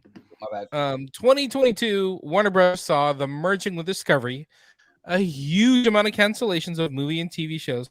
Some of the bigger ones were like Scoob and Batgirl, and Westworld was canceled, and The Nevers were canceled, and Looney Tunes was taken off HBO Max. Just nonstop canceling. Right. So now what are they getting rid of? Warner Brothers Discovery CFO Gunnar Wiedenfels has now announced that they are done with canceling movies and shows, and that they are now looking to grow the business instead of gutting it. Yay!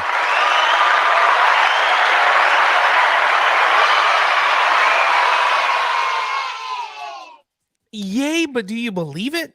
Do you believe it? Kind of do. I'm again when I Your was voice got so high. when I was talking about this before, it seems like it's not really that they're canceling things. I think it's more that they're moving it to other places. Like they're going to be moving it to these free to stream platforms that they're coming out with. Yeah, Good point. So he followed up with, we took a little bit of time to make sure that we did it properly. For some of the titles, we found new homes elsewhere, like, the fast channel stuff. Mhm. That's why this took 6 to 7 months, but I think we've come to a great solution, and most importantly, we're done with that chapter. So, I mean, okay, we'll see what happens there, Warner Brothers, but we'll see. And, part of this all goes back to the acquisition of Warner Brothers Media by Discovery. Right. The company had to cut like $3.5 billion. Jesus. I mean, 90 million of that was Batgirl. So it's like, hopefully they're done with it. True. So nuts. You know what would be funny is if James Gunn was like, so I got a chance to watch Batgirl and we're putting that back in. He's like, I'll pay for the $90 million tax write-off, something like that. Right. We'll see. All right. Look, what does Cam say? He's turning 23 next month. Cam, born in February 21st.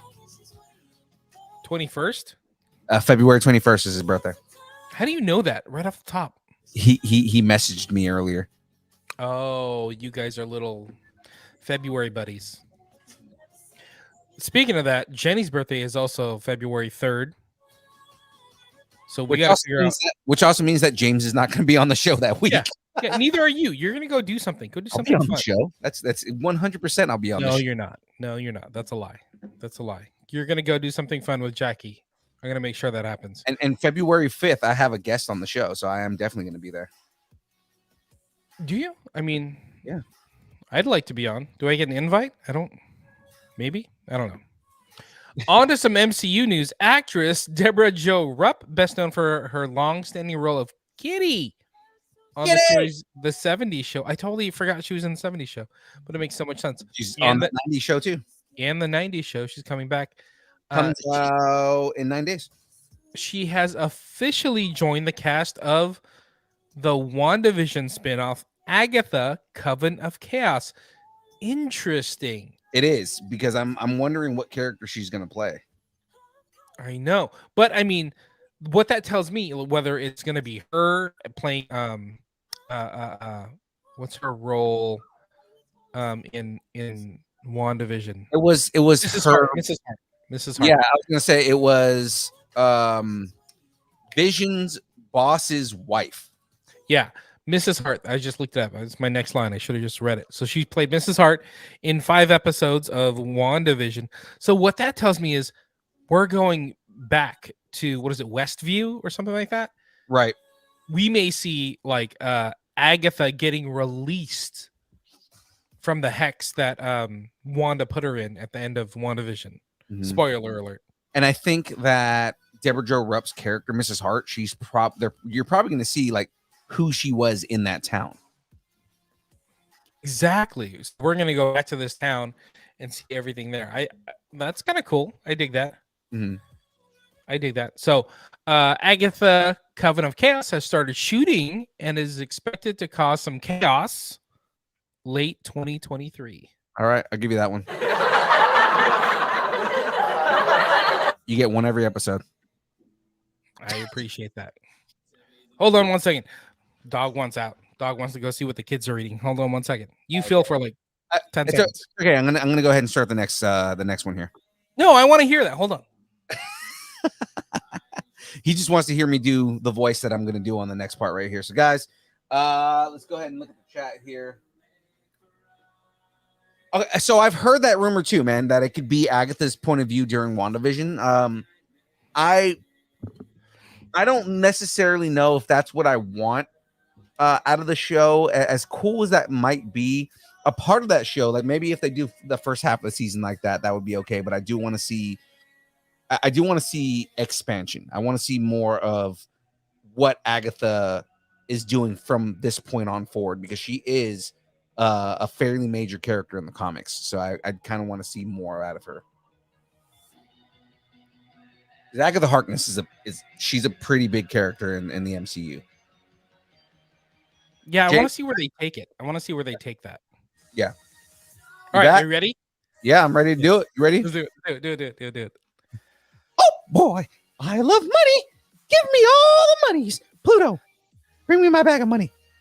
Once again, Disney has swooped in to claim the title of the #1 studio in the world this past year, as this is their 7th consecutive year to make top numbers in both domestic and worldwide box office sales. So Disney brought in a worldwide $4.9 billion from domestic $2 billion and overseas $2.9 billion in 2022. I'm not surprised at all. I know, right? Like, I can't even think. I'm like, who else was putting out movies? Like, oh, we got the Batman. Now, honestly, like 90% of the movies that come out now is something that is owned by some type of Disney or Disney subsidiary. Right. Or something that Fox had in the pipe and they're just getting it out, you know? Yeah. So crazy. So Disney had 16 theatrical releases. So that is, what is that? One a month, one every 3 weeks. You're right. Including 4 of the top 8 movies of 2022: Avatar, Black Panther, Doctor Strange, and Thor. Wow. Yeah. Wow. So 3 of those were MCU. 27% of the domestic market share. That's 27%. Yeah, that's crazy, huh? Disney also had 4 of the top 8 movies worldwide: Avatar, Doctor Strange, Black Panther, and Thor. Dude, so crazy. They made so much money and they did it all right. Like, what kind of strategic positioning did they have to do? Like, hey, we should look to buy Marvel. We should look to buy Star Wars. We should look to buy Fox. Like, those are all huge moves. The thing with some of that, I don't even think it was like really planned in that way. I think it was just more like, let's buy Marvel because we can probably make money out of this. Let's do Star Wars because we've been working with Lucasfilm forever, and they're looking to sell. Why don't we just buy them? And it's kind of like, after a while, them absorbing all these different companies just became more of a, well, we're making a crap ton of money with everything else. Let's just buy more properties. Yeah. I bet all that kind of saved them through the pandemic, because you got to keep in mind, like, Disneyland was shut down. Disney World was shut down. Yeah. Production was shut down. So it's like having that kind of content ready and making money, like, it probably helps save the company in the long run. So, and also like starting Disney Plus, because like, they had Disney Plus planned for years. It's like, oh, okay, well, this couldn't have been better timed. Exactly. Grave is out. Hey, Grave, leave your phone on. You can just ghosty it, buddy. Just hang out with us. That's funny. Good night, Graveyard. Mostly good night. Mostly. All right, you want to move on to the next one? Yeah, let's keep going on to some DC news. So Stephen Amell, who played Oliver Queen in the Green Arrow on the Arrow. So he started the Arrowverse. He's coming back as Oliver Queen / Green Arrow for the last season of The Flash. Right. The odd part is, spoiler alert, he died. Like, right. I don't know when, like a few years ago. So I don't know what season of The Flash that was, but like, yeah, he died. Like, they had a whole thing where he died and he became like the Spectre or something like that. Did they make him the Spectre? Are you serious? I stopped watching. I stopped watching because DC, like, their whole thing just kind of, when they stop having good ideas, like the CW stuff in general, like when they stop having good ideas, they start just kind of doing weird random mashups. I already didn't like what they did with like they kind of gave Green Arrow all the Batman stories because they couldn't do Batman. I was like, why? Like there's so many good Green Arrow stories that you can pull from, and you guys are just deciding to, oh, let's make him we're gonna make him Batman by making him Ra's al Ghul's you know, like Ra's al Ghul wants to make him his son the way that he does with Bruce. And it's like He was why? Yeah, he was a poor man's Batman. Yeah, kinda it's thing. like, why not do something with like onomatopoeia? Why not do the storyline where like start leaning in on his sister becoming Green Arrow, like, or becoming Speedy, and it's funny because they call her Speedy through like half the show. Oh yeah, And that was her nickname. yeah, and it's like she doesn't really become Speedy, do more with Arsenal. Like it's just there's so many good storylines that Green Arrow had on his own Mm-hmm. where because they messed up certain things early on in the show, they couldn't really like go like rely on some of those storylines later on. Right. They couldn't Even build down to on- like, like they couldn't build on the relationship between him and Black Canary. Like oh the yeah, way- because they killed her off. They're like, Because oh, they let's killed bring her her off. sister. Yeah, and it's like, oh, we're gonna make her White Canary, and then they made her a part because she didn't do well on Green Arrow. They like moved her over to what was the other show that I've always hated? Legends of Tomorrow. Legends of Tomorrow. Like they put her on Legends of Tomorrow, and it's like, it's just I get the need to wanna create. And then that didn't work out. Let's make her lesbian. Let's see what happens. Yeah. Well, it's like, I get the need to want to create new storylines, but it's like there's so many good storylines that you can adapt and change enough within that world to make it your own, but also good storylines to keep the show going instead of like, we want to be different and create something else. And let's, whenever we can't think of a good idea, let's just make them do a salmon row, and then everybody will love it. Exactly. When in doubt, Salmon Row.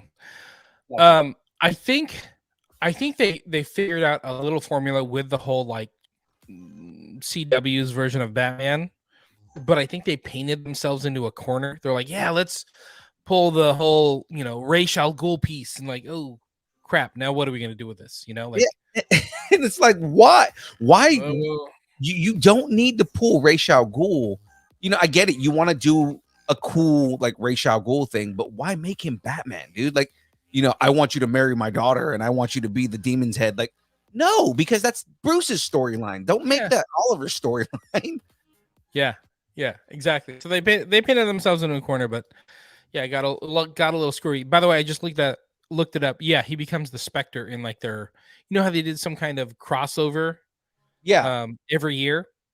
So after he died, he became the Spectre. Like, why make him the Spectre?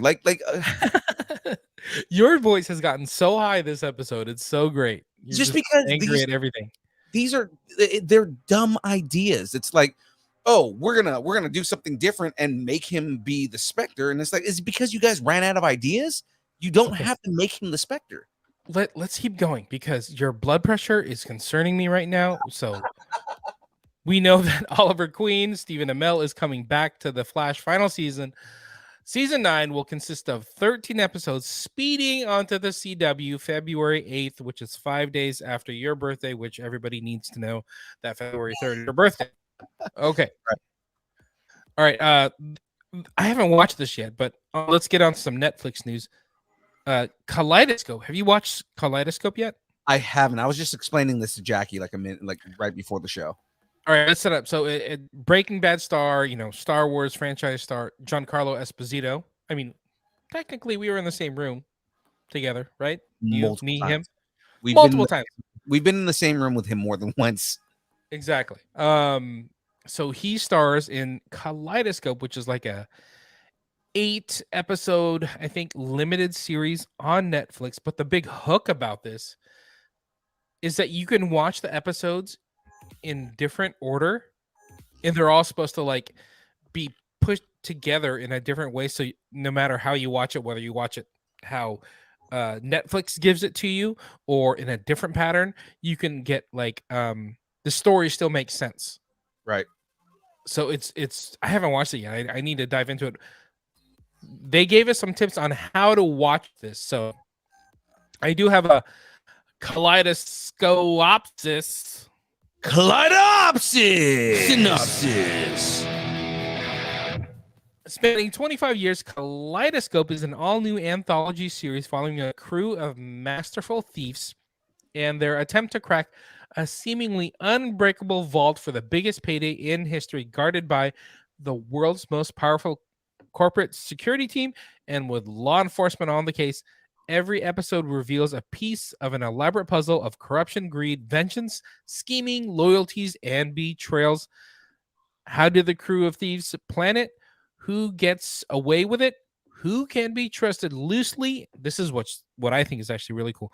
Loosely inspired by the real life story where $70 billion in bonds went missing in downtown Manhattan during Hurricane Sandy. Dude, that's so dope. Kaleidoscope consists of 8 episodes spanning from 24 years before the heist to 6 months after. So you can watch this like how Netflix give it to you. There's a way to watch it chronologically, so you can see it like starting 25 years ago and then up through now, and they give you those. There's a way to Tarantino watch this, which I thought was cool, where it like jumps around. Okay. It starts in the mix of the story and then pulls you back and tells you a little bit of backstory, jumps back into it and does the finale. So you can watch it in like an Orange is the New Black way. Starts 7 years before and then goes even farther back, which I haven't watched Orange is the New Black, but I guess they do that. And then you pick up the rest of the story, so you get that backstory in 2 different ways. And there's even a classic detective version of the story that starts 3 weeks before the heist, and then moves through the different episodes and So it goes to to get like you a to the end. flashback and then catching up and then wrap the story. I'm so intrigued. Like I just need to get into the show and watch it. Yeah. But knowing that you can do it different ways. So Cam says you have to start with black and end with white. He said everybody's saying that the white is the ending. So Cam, the different ways that we see here. So like for example, the Tarantino way goes blue, green, yellow, orange, violet, pink, white, and then red. And then Orange is the New Black goes, let's see, green, violet, red, orange, yellow, blue, white, and pink. And then the classic detective is orange, green, violet, red, yellow, blue, white, and pink. So it doesn't seem like with the different ways that people have set this up, it doesn't seem like you have to watch it with white at the beginning and black at the end, or the opposite. Well, I think white is the finale. So I think that's what everybody's saying is like you should save white, or most of it is like save white. Almost all of these have pink at the end. Pink, red. Tarantino has red, but like the majority of these have like pink at the end. I want to watch it, but I'm so nervous on how I should watch this. But I'm watching it Tarantino style. I know, right? I love his filmmaking in general. So I wonder how Netflix has it set up. Like, you know how Netflix like cues you up for the next episode? Yeah. I wonder if they do it in a specific order, or do they like get you back to the menu and then go from there? I imagine, because like they kind of have a couple of different things where they give you choices like that. I imagine at the end of each episode, it'll give you all the episodes at the bottom and you pick which one you want. Right. So dope. So Kaleidoscope is on Netflix and in any order you want right now. Oh yeah. Well, guys, what? Go ahead. Sorry, go ahead. You go. In more Netflix news. After years of being in the works and heartbreaking shelving by Disney, Nimona animated movie is the one step closer to becoming a reality. It's based on the beloved graphic novel of the same name by N.D. Stevenson. It's kind of interesting. The film adaptation of Nimona was originally created and developed by Blue Sky. This is some backstory on what happened to the movie. Okay. Originally developed by Blue Sky, which was officially shut down by Disney in 2021. So it was like with Blue Sky ready to go. They didn't do it. They got shut down by Disney after they got sold. Because they were a Fox subsidiary. Exactly. Blue Sky is the company that did Ice Age. Yes, exactly.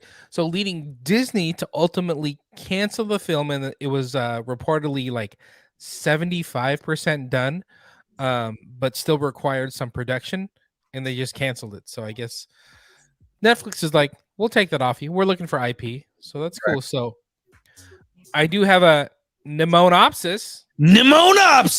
Synopsis. In the techno-medieval animated adventure, a knight is framed for a crime he didn't commit, and the only person who can help him prove his innocence is a shape-shifting teen. Oh, kind of interesting. So Riz Ahmed plays the knight, and Chloe Grace Moretz plays the shape-shifting teen. And you can kind of see him in the pictures right there if you guys can see it right there. It's very cool looking. Like it's again the way the eyes pop like that, it kind of reminds me of, like, you remember the Lord of the Rings, like the Hobbit cartoons? Yeah. That's what it kind of reminded me of. This I think this would be considered retrofuturist, even though they're calling it techno medieval. But like retrofuturist being like, it's something that's like old but in a newer setting. Uh-huh. Kind of like how steampunk and cyberpunk are and everything like that. It's like they call this cyber moats. No, is that right? No, cyber moats. No. I dig that name, man. Go ahead and go with that. We're gonna digital drawbridge. I don't know what it. Okay, I'm making stuff. Drawbridge. According to a news article from USA Today, Nimona is expected to debut on Netflix in 2023. Hooray! Hooray! And more Netflix news. More Netflix news. More. Did you change the font on this screen? Wednesday has been renewed for season 2. I did not. It's literally exactly what it's always been. I think you're lying to me, and you know it, and I'm on to you. Anything. Tim Burton and Jenna Ortega's Wednesday has been officially renewed by Netflix for season 2. That's, of course, a no-brainer. Have you watched Wednesday? I haven't. Jackie started watching it, and I just haven't watched it yet. I need to start watching it. It's one of those shows where it's like I want to start watching it, but I also don't want to start watching it yet. Why? I don't know why. Like, that's what I'm saying. I don't know why. There's some reason why I'm just like, I don't know why I don't want to start it. And I'm like, I need to start this. I need to just like go and binge this whole show. It's only 8 episodes. Yeah. They're like 40 minutes long each. You should dive into it. It's an easy watch, and it's a fun ride. It kind of reminds me of like a Scooby-Doo adventure. Okay. I kind of dig it. And I do have a dance with my hands opsis. Dance with my hands opsis. Synopsis. I had to do it in that voice. The series tells the twisted coming-of-age comedy story about a sleuthing, supernaturally infused mystery charting Wednesday Addams' years as a student at the Nevermore Academy. I love how they tie into her and her parents and this school. It's actually pretty interesting. Wednesday's attempt to master her emerging psychic abilities thwart a monstrous killing spree that has terrorized the local town and solve the supernatural mystery that embroiled her parents 25 years ago, all while navigating her new and very tangled relationships at Nevermore. That's totally Scooby-Doo. Yeah, it really is. Totally Scooby-Doo. It's a good show. You should watch it. Season 1 of Wednesday is Scaring Mysteries on Netflix now.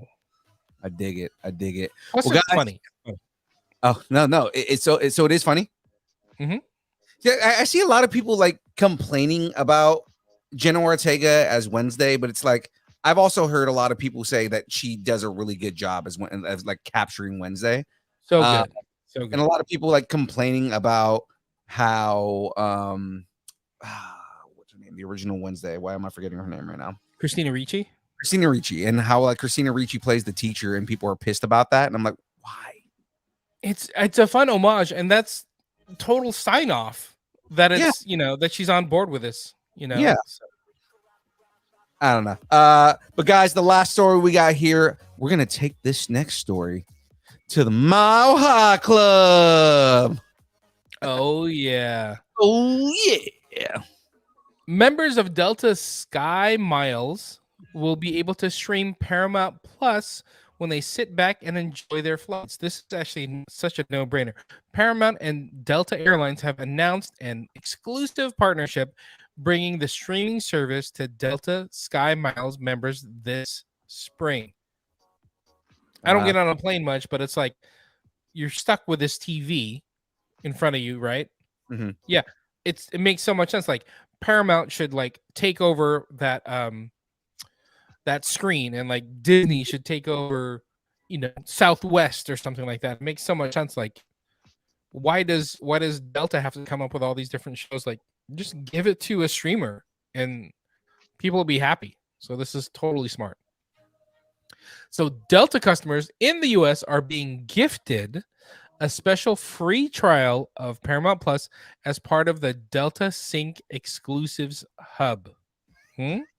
Paramount Plus will offer members the opportunity to customize their in-flight entertainment experience via the personal mobile devices. So I guess you like download it on the app, become a member, whatever, and then you're able to control it from your phone. Even smarter. So I may need to become a Delta Sky Miles member then. Do you have Paramount Plus? I don't at the moment. Well, you can if you get Delta Sky Miles thing. Right. All right. Partnerships with some of the world's largest and strongest consumer brands, such as one that we announced today with Delta, have been key to the market-leading growth of Paramount Plus. Market-leading? Mm-hmm. By engaging new consumers with our unmatched streaming offerings, says Jeff Schultz, Chief Strategy Officer and Chief Business Development Officer for Paramount Streaming. With the deal, Paramount and Delta are bringing every Sky Miles member the full breadth and depth of Paramount Plus, all while 30,000 feet above the ground. Did he say the unparalleled, unmatched streaming offering? I know, right? Paramount Plus is definitely now. If they said Disney Plus, yeah, totally. Is Disney Plus and Netflix are like the two leaders in this market. So let's rank them. Who's your top 5 streamers? Okay, so like I said, Netflix and Disney are definitely like at the top. So that's your 1 and 2. Maybe HBO Max. Well, I mean, between the three of those are like my interchangeable ones. I totally agree. Yeah, because HBO Max has a crap ton of content that I just completely watch all the time. Wait, who does? HBO Max. Okay. But Disney Plus and Netflix, like Netflix is my number one go-to. I'm going to say Netflix is my number one because I can find anything I want to watch in any mood that I have on Netflix. Right. Disney Plus would probably be my next one because some of my favorite shows are on there. HBO Max would be the next one there. After that, I'd go Hulu. Hulu, really? There's a lot of stuff that I watch on Hulu, and there's a lot of shows. That's interesting. Okay, yeah. A lot of like classic shows that we watch on Hulu and stuff. So Hulu would be probably my next one there. And then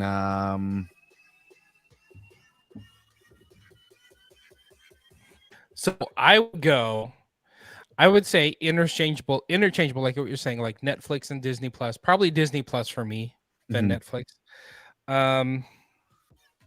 Yeah, probably HBO Max.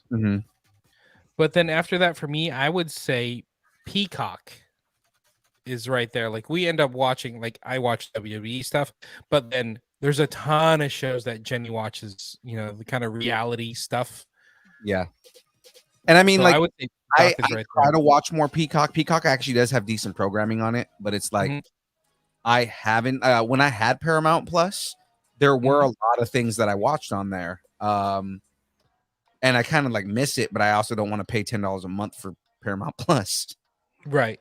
But I mean, the other one I would say is Amazon Prime Video. Oh, that's one because I was trying to think. I was like, there's another one I have on my TV that I can't think of right now. Right. Amazon's pretty high up there. I forgot about it too, and then I pulled up my phone and looked at it. But you know what's funny? We both left off this list is Apple TV Plus. Apple TV Plus was actually the one I was thinking of for my number 5. Because I watch a lot of Apple TV Plus, man. I forget to realize, like, you know, or like I it's one of those things where I don't realize that I do go to it and I watch stuff on Apple TV Plus. I like the shows that I've watched on Apple TV Plus, but I don't specifically go after like, oh, let me see what's on and go to Apple TV Plus, because it's like Mythic Quest and Schmigadoon and Ted Lasso. That's kind of it. I know there's like Tom Hanks movies on there. I haven't even Tom Hanks movie that was on there. The first one they did, the one that they bought that was supposed to go in theaters. Movie was awesome. You have to watch that movie if you haven't yet. Yeah, but it's like I haven't even tried to watch those because Bluey is amazing and there's 3 seasons of it on Disney Plus. Your love for Bluey, man. Oh my god, Bluey. Hey, if you want to go to the stage show, Bluey is coming to Sacramento, like I think it's the 18th. Yeah, you should go see Bluey. I'll totally go see Bluey with you. You should pay hard-earned money out of your pocket and go see Bluey because it's amazing. All right, that's all the news I got. Did we just get through all the news? Yeah, we got through the news. Yeah, I think we did. You know what? I do have extra news for you though. I do have like a story that I have to throw on here and tack on at the end here. Okay, and somebody better go check on WWE. Make sure that you want to know what that extra story is. Yeah, tell me. That we got merch, people. But Vince McMahon owns it. How do you like that transition?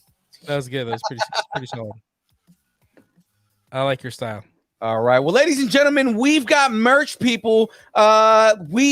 We've got all the merch out there, right? Hats, $35 each. You see it right on James's head. I'm gonna grab the beautiful Heather Gray, or I'm sorry, Galaxy Gray hat right here. I love this color. The only reason the only reason that I like I don't always wear my hat is because my head. Sorry. Oh, that face. I just had to share that. I was like looking up if there's any more WWE needs, and I saw this picture of Vince McMahon. I'm like, oh my god, I have to share this. Real quick. He looks like the devil. God, no, he looks like what's his name? The Great and Power, the Great and Powerful Oz. Right, like he looks like Oz without the caterpillar eyebrows. Oh my goodness! But he's trying on those caterpillars. Look at those things. Oh yeah, my if goodness. you put caterpillar eyebrows on him that like extended out, he would be Oz 100%. So nuts. Okay, I'll remove it. Sorry. Back to your beautiful hat. But the only reason I don't wear my hat all the time is because with a combination of my glasses and the headphones, like it like kind of pushes my headphones off and it doesn't sound right. I don't have that problem. I have that issue with mine. But either way, with that, guys, hats are $35 each, $30 if you get multiple hats. Again, all we have left is Galaxy Gray, so get in on that, guys. If you haven't gotten a hat yet, now is your chance to get a hat.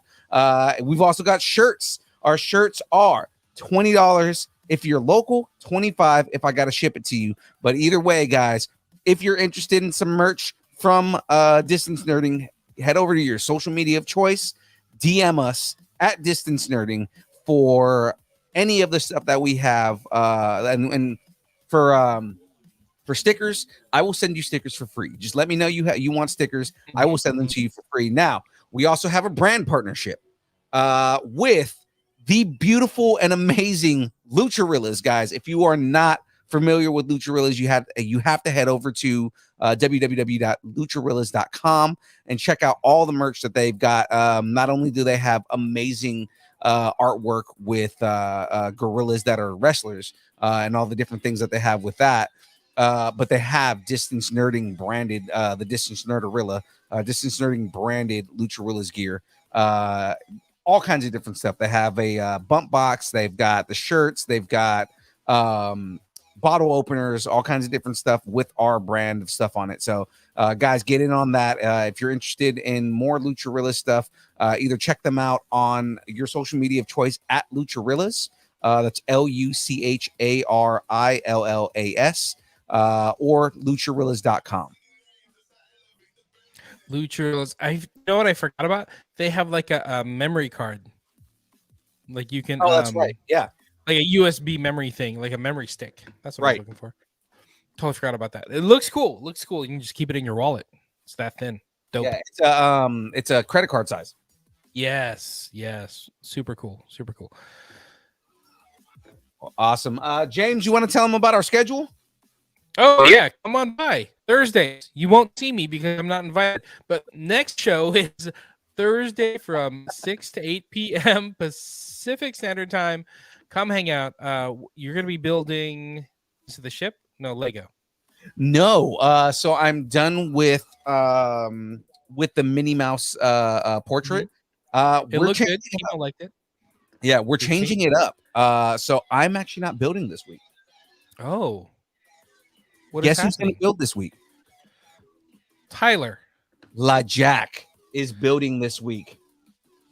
Jackie's gonna be building the Legos this week. Going to be building, and I'm going to be doing the interview. So, Wow. Jackie. So we, for our wedding, we got a couple of kits, and one of them was the Lego Orchid, and Jackie suggested, how about instead of you building the Orchid, I build the Orchid on the show, and you do the brackets and everything. I'm like, I like that idea. Let's change it up. So Jackie's going to be building the Lego Orchid on the show while I do all the other stuff on the other end. Oh, that's cool. That's fun. And you said you have a guest? And we Speaking have a of guests. guest. Cindy Rue Cosplay is going to be Oh, on the Cindy show. Rue. That's awesome.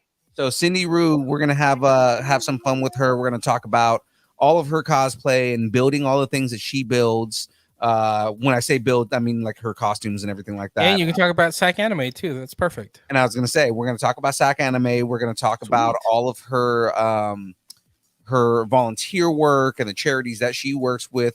She also works with Project Wish Upon a Star, like we do. So that'll be a fun interview to have. Again, with all the things that she has, she's always coming up with new costumes. So it's kind of cool to see like the different things. She's super cool. So fun, so positive, so energetic. Yeah, it's cool. super awesome. Now, guys, aside from that, Thursdays, like he said, Tuesdays, the show you're watching right now, the download from 6:30 to 8:30. And then Mondays, game streams from 8 to 12, 8 a.m. in the morning to 12 in the afternoon. If you guys were watching at all, on Monday, I beat Cyberpunk 2077. I went over 3 hours. Oh, wait a second. No, don't say over 3 hours. No, I went over. So I went, instead of going 4 hours, I went over 3 hours. So I went 7 hours total. Yeah, let's put the total in there. Right. You could have drove to LA. Yeah, absolutely. Cyberpunk. But the whole thing was because I didn't think that it was going to take 2 hours to beat that final mission. Ah, okay. I thought it was only going to be like a 30-minute thing. Didn't realize it was going to be like a 2, because I thought I was just going to go an hour over just to beat that final mission. It was like 2 hours to get through that entire story. And then there was an epilogue and everything like that. So it was like, but I mean, the storyline was really good. The game at the end was really good, you know. So I don't regret that I finished the game. But I did get through Cyberpunk 2077. I did it all on stream. So if you guys ever want to go back and check that out, it's all there for for the internet for the rest of history. At the moment, I don't know what game I'm going to be going on next. I'm probably going to finish Gotham Knights, which I kind of stopped playing like last month to focus on Cyberpunk. Maybe you put a little vote in the Distance Stirrington post. Right. And I was going to have the say, options. because Gotham Knight would be fine for now, because I do know that a lot of people are excited for me to play Dead Space, but that doesn't come out until the 27th. See, there you go. Right. So the recap. We got Mondays game streams, Tuesdays the download, which I'm invited to. Thursdays, the build, which I'm not invited to. I mean, you And- have been invited to one. Hey, I'll be there on the 9th. That's the one you were invited to. So Exactly.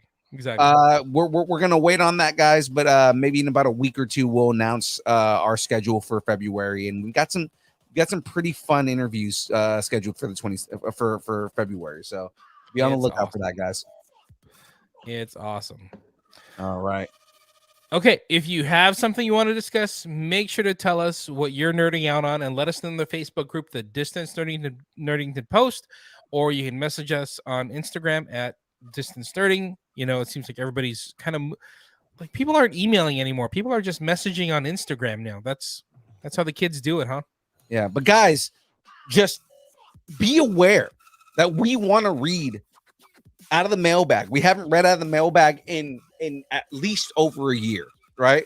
So for all of you listeners out there, for everybody that's watching this show, guys, send us an email at distancenerding@aol.com. We're not kidding. That's a real thing. We tried. I know. It works. It works. At AOL.com. So guys, email us. And if you email us at distancenerding@aol.com, we will read it on the show. So we 100% want to see emails that we can read on the show. We want to bring back mailbag, but we can't bring back mailbag if we don't have emails to read. So nuts. I love it. AOL. It's so fun. Yeah. I used to Now, have an guys, AOL account. I know, right? Now, guys, along with that, you know what you can do? You know what makes you a cool person and puts you inside of that group of cool people? Guys, you can buy us a taco. Join the taco party. Head over to distancenerding.com. Right in the top left corner of the website, you will see a little button there. You click on that button. It says buy us a taco. You can buy us a taco. And what does buying a taco do? That helps run the show, helps us go to more cons, helps us go to more shows, helps us get more prizes for us to give away to you. Guys, it funds everything we do because we enjoy entertaining you the best that we can, but we can't do it without on our own. So everything is because of you guys. We appreciate all of you listeners and all you guys viewing. We would not be here if it wasn't for you, and I want to reiterate that on every show at this point. Awesome. So nice. Along with the calendar that we have coming up for those shows, we also have our con schedule coming. So things are packing up quite nicely. Some things are in flux right now because of California, and if it's not fires, it's storms. If it's not storms, it's flooding. If it's not flooding, it's locusts. I don't know, but yeah, can somebody tell the X-Men to stop ruining California? I know. So we tell Storm and give her some ice cream and have her calm down because it's crazy. Can somebody just calm Storm down and tell Firestarter that he can stop burning half the state? It's right. So yeah, just so you know, we're all set for some cons, except that some of those cons may be in flux right now, but it's more important that everybody stays safe and healthy and happy. So we'll figure that out and we'll cross that bridge when we get to it. So anyway, absolutely. Well, guys, connect with us at Instagram, Facebook, Twitter, Twitch, TikTok, YouTube, Discord, all at Distance Nerding. Remember, if you really want to hang out with us, go to the OnlyFans, check out Aaron Watson's feet and mandals. They are beautiful. That is your best thing that you can do to support this show is go over to OnlyFans and find Aaron Watson's feet and mandals. You know what's sad is there's probably somebody who's tried to look for that and was like, I can't find the Distance Nerding OnlyFans. His left pinky toe probably has its own Instagram by now. So I'm just throwing it out there. It's definitely, and if it doesn't exist, I may make it. There may be a Twitter for Aaron Watson's left pinky toe. And on that note, thanks and keep nerding together. Well, guys, it is time to dance. Time for the dance party. Let's get this going. I don't know what. Hold on.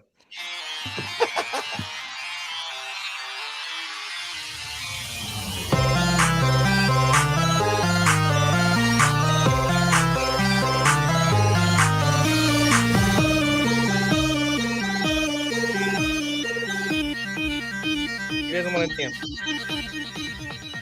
Hey, Obi. Say hi, Obi. He's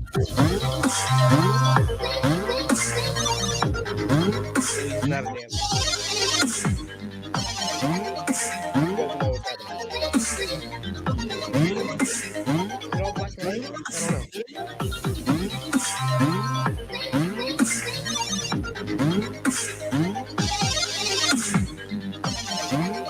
I don't know. He's falling asleep. Obi's just sleeping already.